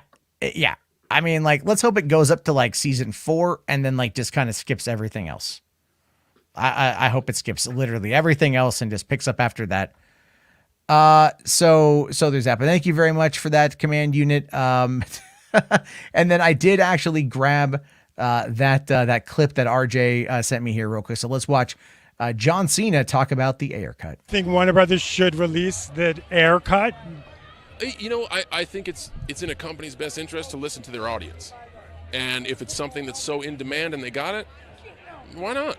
I really think them giving James creative freedom, and one of the things James does so well, among the other stuff, is he's so active with his audience. He really is interactive with the people that are diehards of the IP and know the material. So if you want to talk about somebody that knows your audience, they picked the right guy for this project in James Gunn, and I'm really happy to be a part of it. Okay. Good guy, Cena. You see that video, by the way, of John Cena meeting the Make-A-Wish kid?